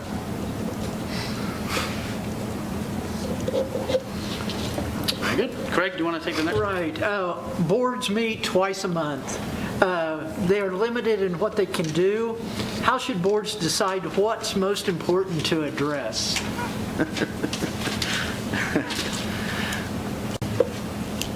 I would guess that's where you're going to use your administrative team, your superintendent, assistant superintendent, and they're probably sorting that. I imagine it should be based upon your 4 goals that I've read that's posted on our website. And I imagine you have your work sessions.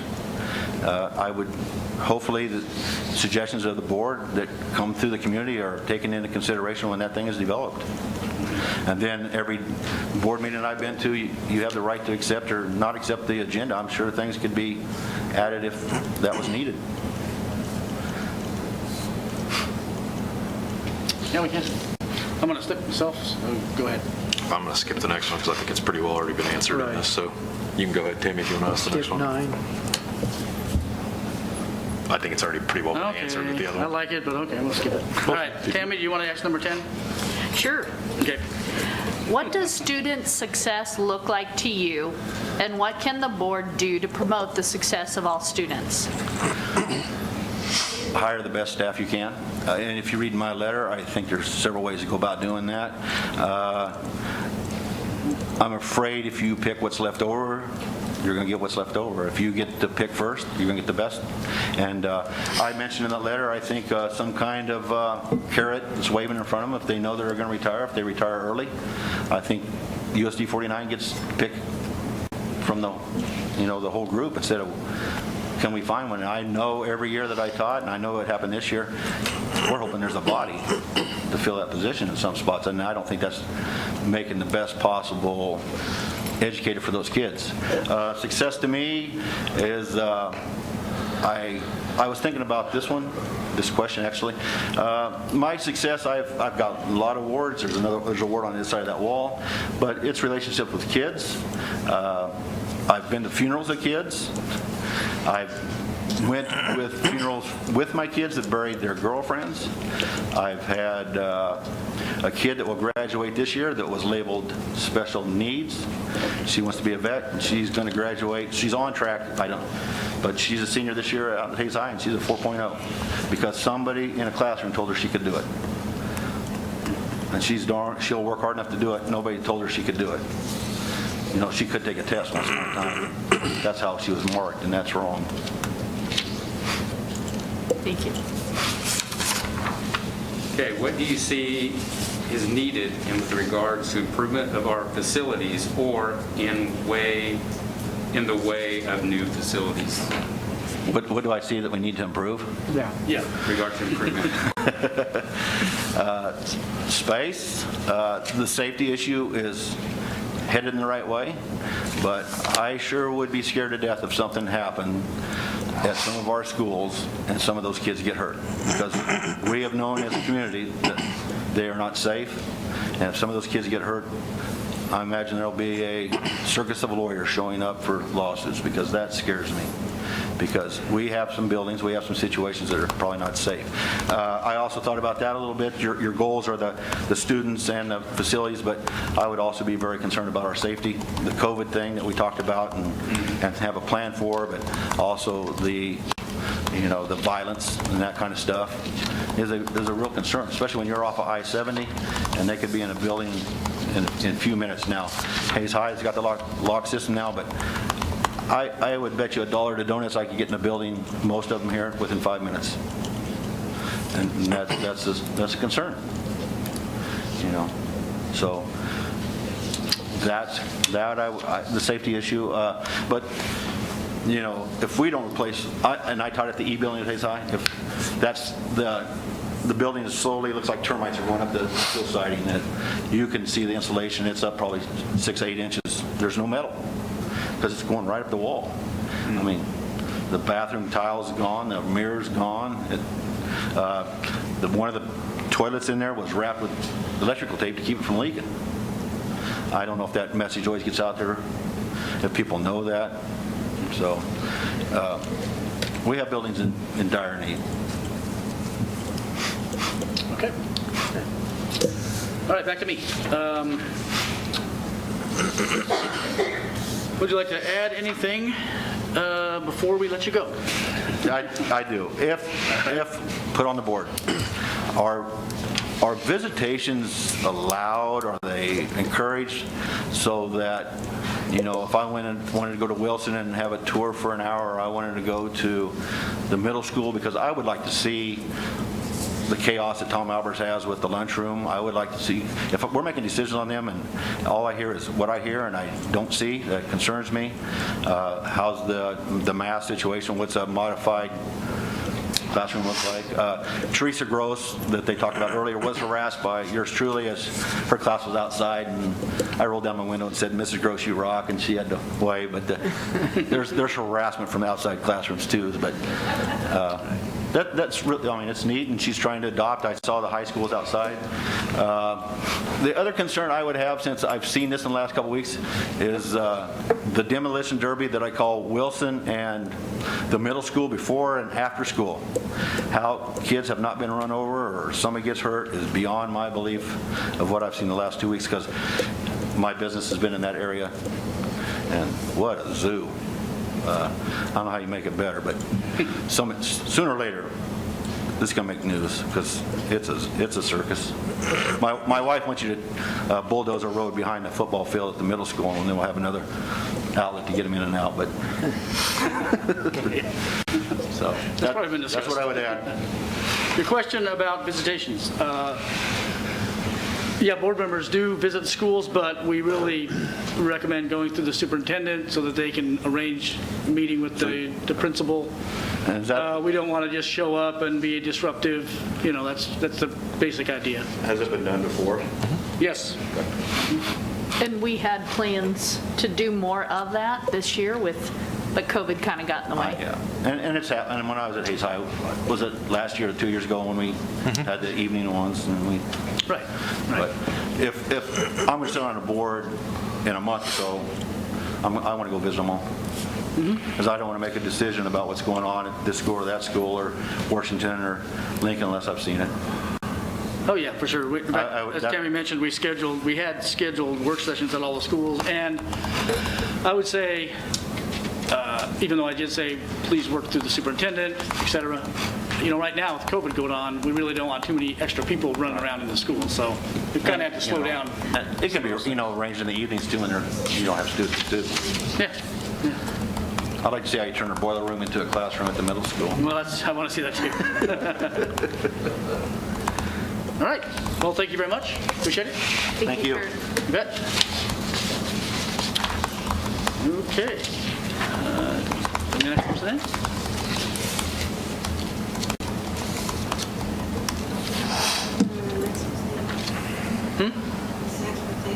Nichelle? Sorry, Nichelle. Yep.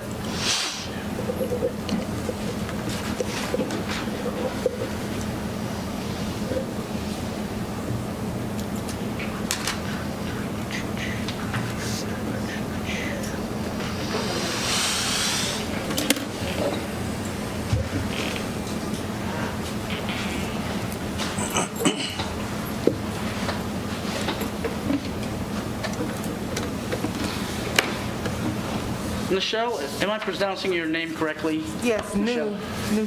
Nichelle, okay. I thought so, but I wasn't.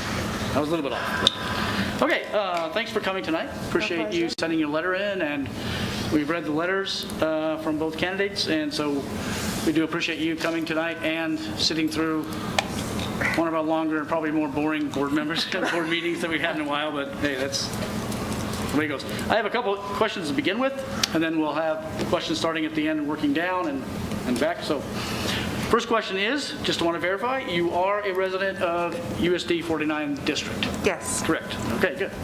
Thank you. And number 2, will you be able to complete your term? Yes. Okay, thank you. All right, Lori, why don't you take it and we'll continue on. What motivates you to become a board member? My primary motivation in seeking a position with the board is the fact that I'm a stakeholder. Am I really muffled? I'm sorry if I am. I'm a stakeholder. I have 3 children that are enrolled in USD 489. So as I said, I'm a direct stakeholder in their success, which translates into the success of the world, essentially. So feeling that I could really motivate them as well as others really prompted me. Plus, the timing was kind of impeccable, so yeah. Very good. Okay. Thank you. How can the board support teachers, administrators, and staff by what we do as a board? What can we do to help teachers, administrators, and staff? So the way I see how the board functions is they're pretty much a liaison between the community and the school district, right? So you may directly have someone in the system, children, grandchildren, someone, faculty that work at the school system. So I feel like we almost have to be those liaisons, those in between, those guiding communications. I know there's correlations between how different people in different levels of government, for instance, such as commissioners, they're the liaisons between the constituents and the communities and the governing bodies, the same way that this kind of position does the same thing between the regular parents that are just, day-to-day maybe struggling to get by, make sure their kids are getting to school on time and getting those lunches.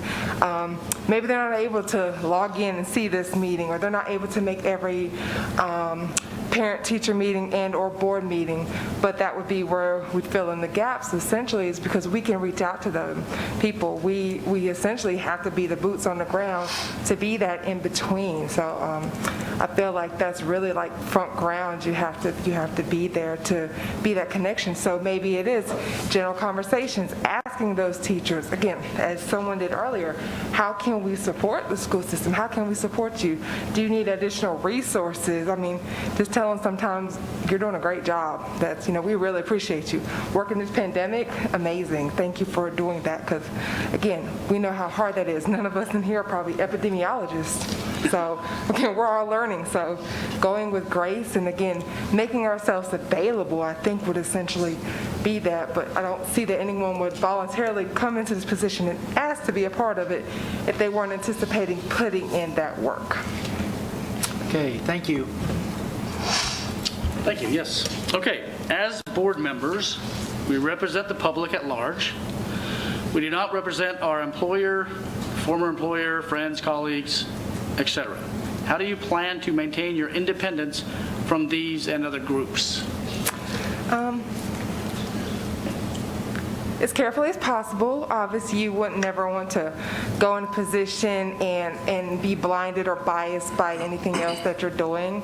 So for instance, my employer, what I'm doing with my employer wouldn't necessarily directly be impacted, although we know that image is everything, and we know that even though you're not speaking about that organization, the fact that you're connected to it's going to have a role in how people view you. So for me, I feel like it's really important to always maintain that professionalism and never overspeak when you're talking about something that maybe could connect there. So never in my position would I want to speak about what my employer is doing in a position that has nothing to do with that, and or vice versa. Like I wouldn't want to take business that would have to do with the board and USD 489 to my place of employment. Again, there's a time and a place for everything. So just maintaining those professional boundaries would be ideal for those types of situations. Okay, thank you. Why do you feel like we should pick you over the other candidate? So I was thinking about myself and the things that I feel like I can bring. For me, I think, just to mention the obvious in the room, I feel like I could bring a very unique, diverse viewpoint, and not just the most obvious thing, a brown woman, but the fact that I also come with diversity of thought and opinion, and I hail from the East Coast, so I have different lived experiences and things of that nature. So being able to kind of express that with this group, and the fact that it's rippling in various different environments, whether it's in a conversation with some staff that work at the school system or student conversations. I feel like my approachability really does garner the ability for me to connect with people on a very personable level, and I feel like that's probably one of the things that's got me to this point here right now where I'm at. So just growing on that, essentially. Again, I have a lot to learn, so I struggle with whether I would say this or not, but I mean, I might as well. So when me and my family first moved to Hayes, honestly, we're from North Carolina, and when we first got here, we just did not feel welcomed for whatever reason. And so we cocooned up, very comfortable. I'd go to work, go get kids, come home and stay home and not really engage. And after 2 years, it's like, okay, this is home for right now, so let's make the most of it. So this is me venturing outside of my comfort zone and doing more to get engaged in this community that I'm lived in for the past 2 years and plan to be here for quite some more time. So here I am. You must have done something right. I received several letters of support in favor of you that said you've done terrific things. So. Oh, they just gas me up sometimes. Thank you. Very good. So what skills and strengths can you bring to the board and to the district? Skills and strengths. Without sounding too cliche, I am, very quick-witted. I not to toot my own horn, but I find myself fairly competent, fairly intelligent of a person. I have a background as far as working in government finance, so I have history of budgets and that types of knowledge. I'm familiar with Robert's Rules of Order, so that comes in handy, obviously, as well. As I said before, I'm very approachable. Again, I had a student that was a Hayes High School student. I think she might have just found me via articles or something like that, but she looked me up on the website and emailed me and asked me how can she get engaged in community service just based on some of the things I've done in town. So I think for me that kind of spoke to who I'm putting myself out there to be, and trying to be a beacon of something. So for me, students strive to things that they see, and I feel like if I can be just one more image of greatness, then that's my calling. Or if your background is something else, then that's my goal, my career aspirations. Good, thank you. What weaknesses do you perceive in the board currently, and what do you think you can do to help us address those weaknesses? I can't speak to anyone personally, obviously, but as a board, I think when I was thinking about what would I say to the board, I feel like overall for the USD 489 district, I think one of the biggest things that I said that I should really speak to is the fact that if a school district really wants to promote that visibility of acceptability and inclusion, you have to be visibly promoting that, right? So you have to start at a level. So if we have so many students that perhaps they don't see people that look like them, think like them, maybe have lived experiences them, then they're not going to feel like maybe they relate or can thrive in that environment. So for me, my biggest charge is that I feel like the school board can support the district in helping to recruit new, young, diverse talent. Okay. Very good. Okay. I'm not ready yet to move on, but Lori, if you want to ask the next question, number 7, feel free. What do you think will be expected of you as a board member? Oh, wow. That was going to be my question to y'all. What did y'all expect? So you're just taking the words out of my mouth. I think the most obvious expectation would be the commit to the time span. Obviously, this position is a special, being fulfilled specially due to the opening that happened in the prior circumstances. So ideally, I'd see that you'd like someone that's going to actually commit for the next 15 months as it is. Someone that's going to be comfortable doing the actual work, being that voice, doing the research when necessary, and making those decisions. So having that good ground to stand on is what I'd imagine that the board would like, and someone that, able to good fit in the group and be able to work with comfortably. Thank you. The board meets twice a month, and so we're limited to what we can do or discuss. How should the board decide what's most important to address?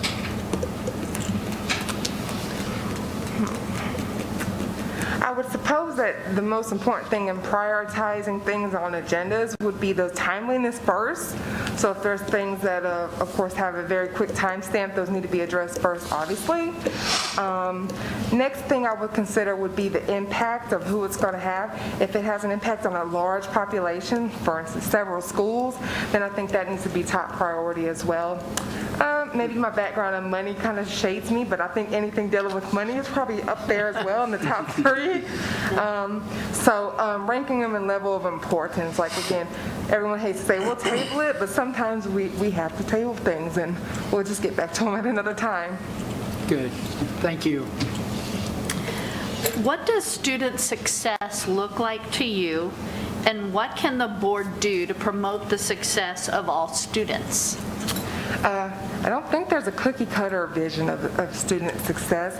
I know that it can translate in many ways, and a student that's successful in their education generally goes on. So we can quantify that. Obviously, they're going to graduate from school, they're potentially going to go to college or join the military or go right into the workforce. So we can call those quantifiable things as far as student success goes. For me, kind of being the humanist perspective, I really like to see that students have become really good adults and just really well-rounded people. And maybe that doesn't mean that you're making a 6-figure, salary and those types of things. But if something that you've decided to do in your life has benefited the greater population because of something you learned maybe in your primary years and K through 12, then I think that leads to student success. Again, I push for education. That's one of my biggest things, not just finishing that K-12, but also going into that higher education. I know that was huge incremental changes in my life for that, so I really push that for others. But as far as student success goes, as far as the board, I think making the decisions that set the schools that are associated with that board up for the best learning environments. For instance, making hard decisions regarding, do we need to enhance our technology or do we need to close a school? Making those best decisions for that learning environment. Because again, it may not seem like it makes a huge impact right now, but perhaps later on down the road, that could have been really, really rippling at a later point. Thank you. What do you see is needed in regards to improvement of our facilities or in the way of new facilities? Specifically with the USD 49. Yes. I have no problem saying that like for instance, this building is very old. Like some of these buildings are extremely old. So I definitely see that there is potential to maybe modernize some of the learning facilities, some of the classrooms. I've only been into a handful of classrooms. Those have been the ones that my children were in the classrooms. From those classrooms I've seen, I like the fact that even though the buildings may be old, they have technology in the classrooms and whiteboards and hands-on electronics that they can use to do that. that. Mentioning things though like HVAC, if that's an issue, come the summer when it's 1,000 degrees, you can't have kids in that classroom. So we have to be able to meet them bare minimum so that they have, again, those waters and the air conditioners and things of that nature. So I do know that these school buildings are older and they have a lot of potential for growth or even just being totally taken down to the ground level and restarted, but those are things that take years and years in the making. But those are decisions that are made obviously at this level based on budget and finances and things of that nature. Very good. Just a minute. Hang on.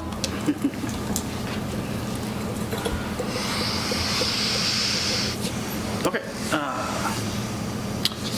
All right, that's all the formal questions. Well, I have one more question. Would you like to say anything else to the board before we finish?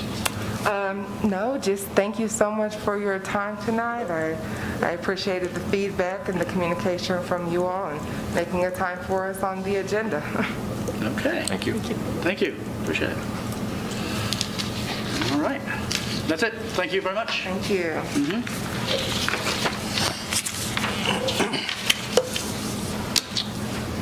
All righty. Now the board will discuss.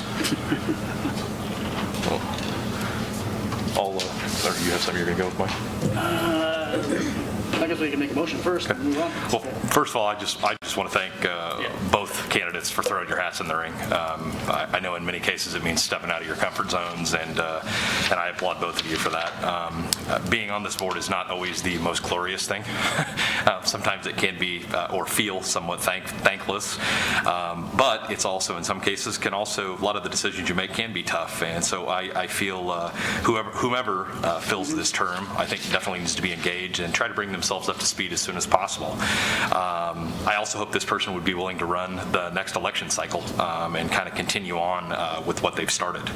So I look forward to working with that. And with that being said, I'd like to personally nominate Nichelle Chance to fill the remainder of Sophia Rose Young's term for USD 49 Board of Education. Okay, we have a motion on the floor.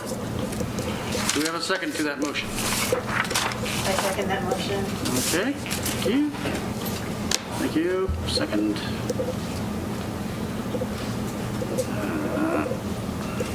All right, any discussion on the motion? I too would like to thank both candidates.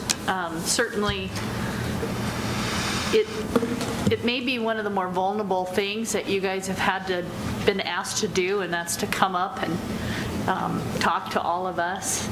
It's about as comfortable as going on a stage with several hundred people as well. It's definitely, you put yourself out there, and I appreciate the fact that both of you had been willing and able and interested to do so. And I think that we've got two really good candidates. Yep. This is wonderful to be in this spot, but we're only being able to pick one. I believe very strongly in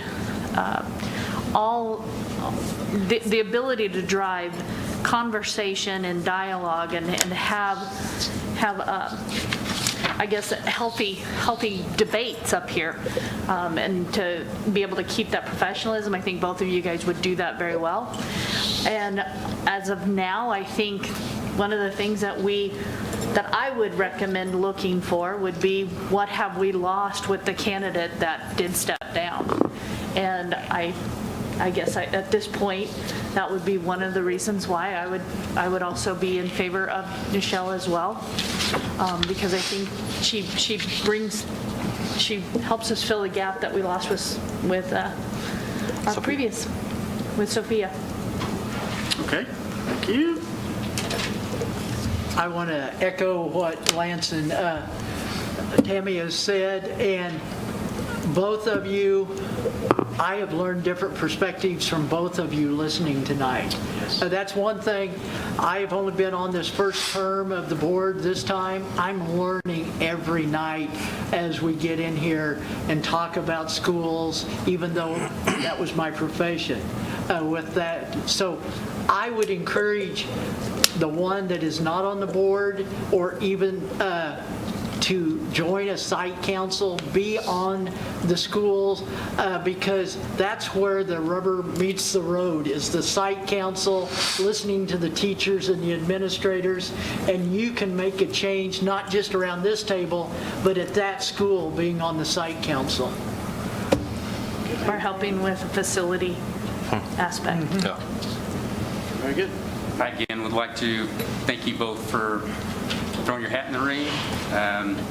You're both bring great skills and things that we need on the board. I also echo that I hope that whoever does not get the appointment would run in the next election cycle, because like they said, it's really important that we get people involved and be able to help us. I do understand, like, Mr. Viner has a lot of experience in our community. He'd be able to hit the road running, and he already has relationships in all the buildings. And I see that as a strength. I see that Michelle has, and I agree with you about being able to make sure all kids are welcome and understand and to be able to participate. Working in a school, a at-risk school for 25 years, here in our district, I saw it all the time, and where kids were not. So that is something that we need to work on, and we need to bring diversity to our schools and to our staff, and men and women in all levels. We need to look at that and analyze that. So that's something that's very important. The one thing that I'm looking at is the person that would be able to roll up their sleeves and get started right away and be able to talk to people and know everything. So that's where I'm leaning toward more the experience in our community. Having 31 years in our community is something that's very valuable, in relationships with that. I'm sure that our other candidate would definitely be able to work on that and get that. That's where I'm leaning. Okay, thank you. I wanted to say that even though I second the motion, doesn't mean that I am set in my ways, I guess, and don't have feelings for both candidates, I guess. Sure. I wanted to say that I think both candidates are excellent. Both of them have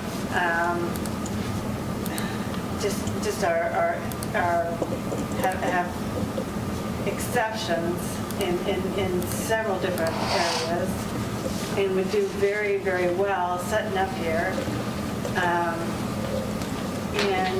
And there's nothing wrong with either one of you. I do believe that either one of you will be an asset to the school board. Both of you said things that just sparked my ears and said, yeah, that's great. That's great. That's great. That's great. That's what I want to hear. That's what I want to hear. That's what I hear. So it's just, it just takes one candidate to say something that I think works a little bit better with the board than the other one. And that's what I heard from Michelle, and that's it. Kurt, I think you were spectacular, absolutely spectacular in what your assets are. And I never want you to lose that spirit and what you brought to the board to us tonight. So I want to make sure you know that. Yes, I won't repeat everything that's been said, but I think you both, hope you both know that I'm extremely appreciative of you coming tonight, and you have fantastic backgrounds. And yes, as it's been said, that whoever we don't select tonight, you please run in November of 2021. Even though that means you'll be running against Lance and I, so I probably should not recommend that, but yes, we do want motivated people to motivated and conscientious people to serve on the board. So I think either one of you will do that. So I recommend it. All right, so any more discussion, folks? Okay, we have a motion on the floor, and we have a second. I'm going to go ahead and call for the vote. All in favor of the motion to bring Nichelle Chance on board, please say aye. Aye. Any opposed? Nay. Nay. Okay, I believe the motion passed 4-2. Please vote electronic. Anybody abstaining? Okay. All right. Please vote electronically the same way. Okay, the motion passed. So, Michelle, congratulations, I think. I'm not quite sure, but...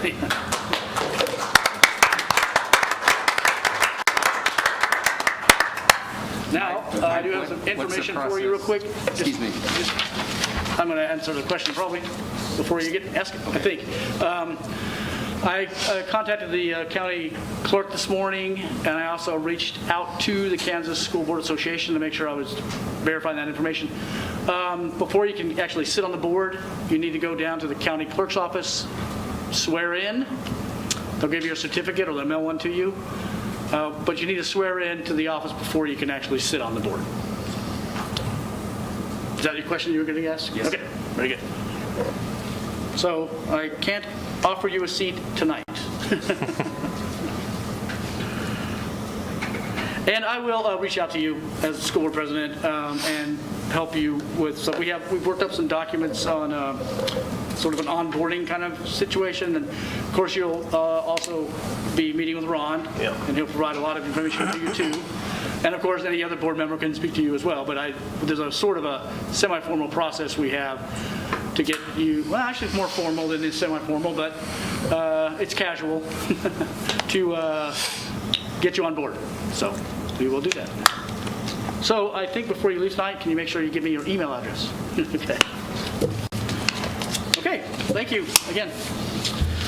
All right, moving on to the next item on the agenda, which is an executive session. Agenda requests. Oh, I'm sorry, I missed, yes, agenda requests. Sorry about that, guys. Future agenda requests. Board members, do we have any future agenda requests that we would like to pass along to Superintendent? Hey, Ron. Oh, go ahead. I was going to catch her. Go ahead. I was just going to ask you, I've actually had several parents reach out as far as concerning just some of the remote learning stuff, and I just figured maybe if we could do some clarification. Several of them just, I guess, the question being, or the general consensus on a number of them being that, their kids basically are home because they're sick or whatever the case may be, and I guess have tried to or want them to be a part of some of the Zoom sessions and stuff like that, but have been told, no, they can't. It's only for the people that are quarantined. And I guess I just figured if we could get maybe some clarification out there. I mean, I guess I kind of didn't know. I guess so they are remote, they're parent choice remote? No, like some of these sounded like, several of them said, well, like one of them, their kid wasn't feeling good for a couple of days, so they stayed home. And they're like, well, hey, they're home, why, and they're not laying in bed, why can they not just, be a part of the classes? I guess Marty's saying something here. It's a matter of management. If they're going to be quarantined for an extended period of time, we open that door for those kids. Quite honestly, it could be, honest to goodness, 30 different kids every day, in addition to PCR and our quarantine kids. I think our number today was about 30 or so quarantined, which is a very manageable number, but we know that number. We may have another 40 or 50 kids that could be sick today or sick 3 hours or not the last hour. Honest to goodness, so we can help our teachers keep their sanity and still do a good job with those extended absences, not the 1 or 2 day absences. And I get that. I guess my question was just though, if they're already doing a Zoom session, does it hurt having additional people set in on it? I guess is my question. And realizing they're not going to get the full waiting room, and every student that joins has to be vetted. Had some bad experiences in the district already. Not a lot, but some.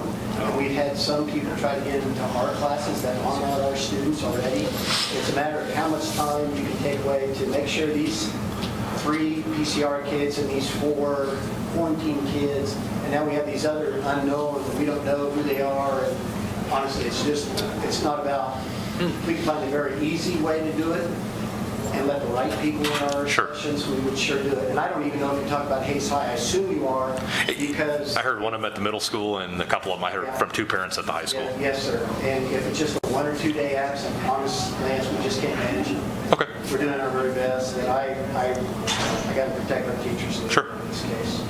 Sure. You know, it's a couple days, they go to Canvas, they can see exactly what's being done, and when they come back like they would on any short-term absence. And I think that's what I just figured, if we get the information out there and let people know, because like I said, a lot of them were like, well, that just doesn't make sense to me. Why, if they're home, why can't they be a part of I that? shared that with folks, but we'll keep on working on that. Okay.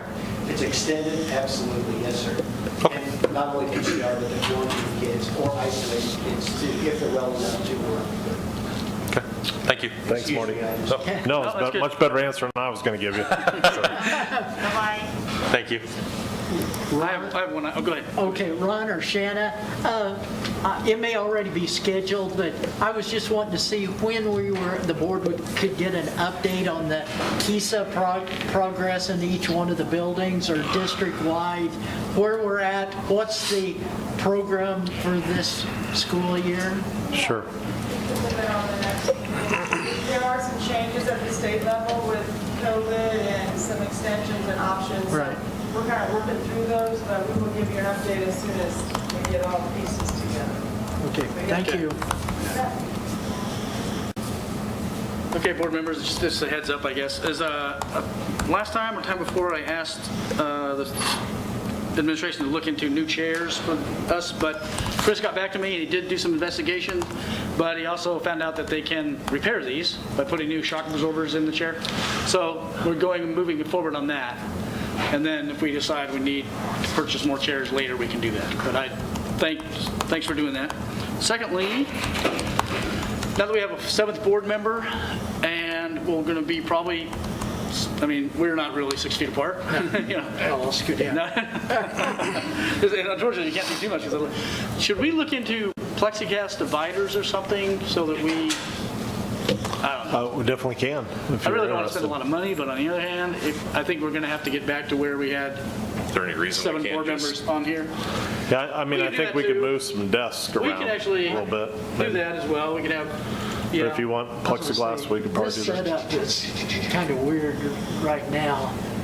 We could do more of a horseshoe or whatever to where we can see it. Ideally, the best setup is to make it a little more of a horseshoe so you can communicate us from better.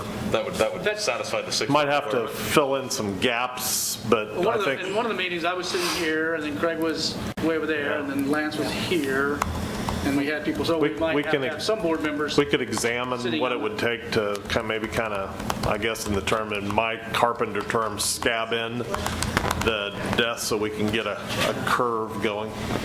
This table was a horseshoe at one time. Yeah. Oh, it was? Yeah. This way. Well, I think we could come out a little more. And my only concern with plexiglass is if it's sitting on the table, everybody's sitting. Yeah, I know. It really wasn't long. It was just an idea. Just from a logistic point of view. I agree with you. I think the best idea is distancing like we did before, but it does mean that we're going to have to put some board members on tables like we did before, so. Board members, don't be offended if I put you on a table. Correct. Now, we have a new board member, so she'll go on the table, right? Okay, let's move on to our executive session meeting. We have an issue to discuss tonight. I move to enter into executive session pursuant to the Kansas Open Meeting Act for the purposes of discussing matters relating to non-elected personnel. The open meeting will resume in the board meeting at 5, 10, 15, 20, 9:20, 9, 5, 10, 15, 20, 9:25. In addition to the board, the superintendent, the assistant superintendent for director of curriculum, the assistant superintendent of business services, director of special education, and the board attorney are invited to attend. Do I have a second to my motion? Second. All right, any discussion about the executive session meeting?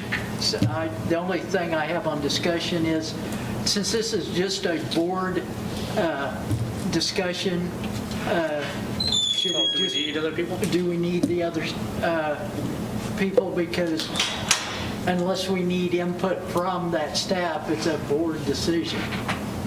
Yeah, I understand where you're coming from. I do want the attorney here for sure, in case we have any questions. I'd say we just move ahead with the, my opinion. Just because, yeah, might have questions. But I'm willing to amend my motion if you want. Okay, let's move ahead then, if we're good. All in favor of the motion, please say aye. Aye. Any opposed? Anybody abstaining?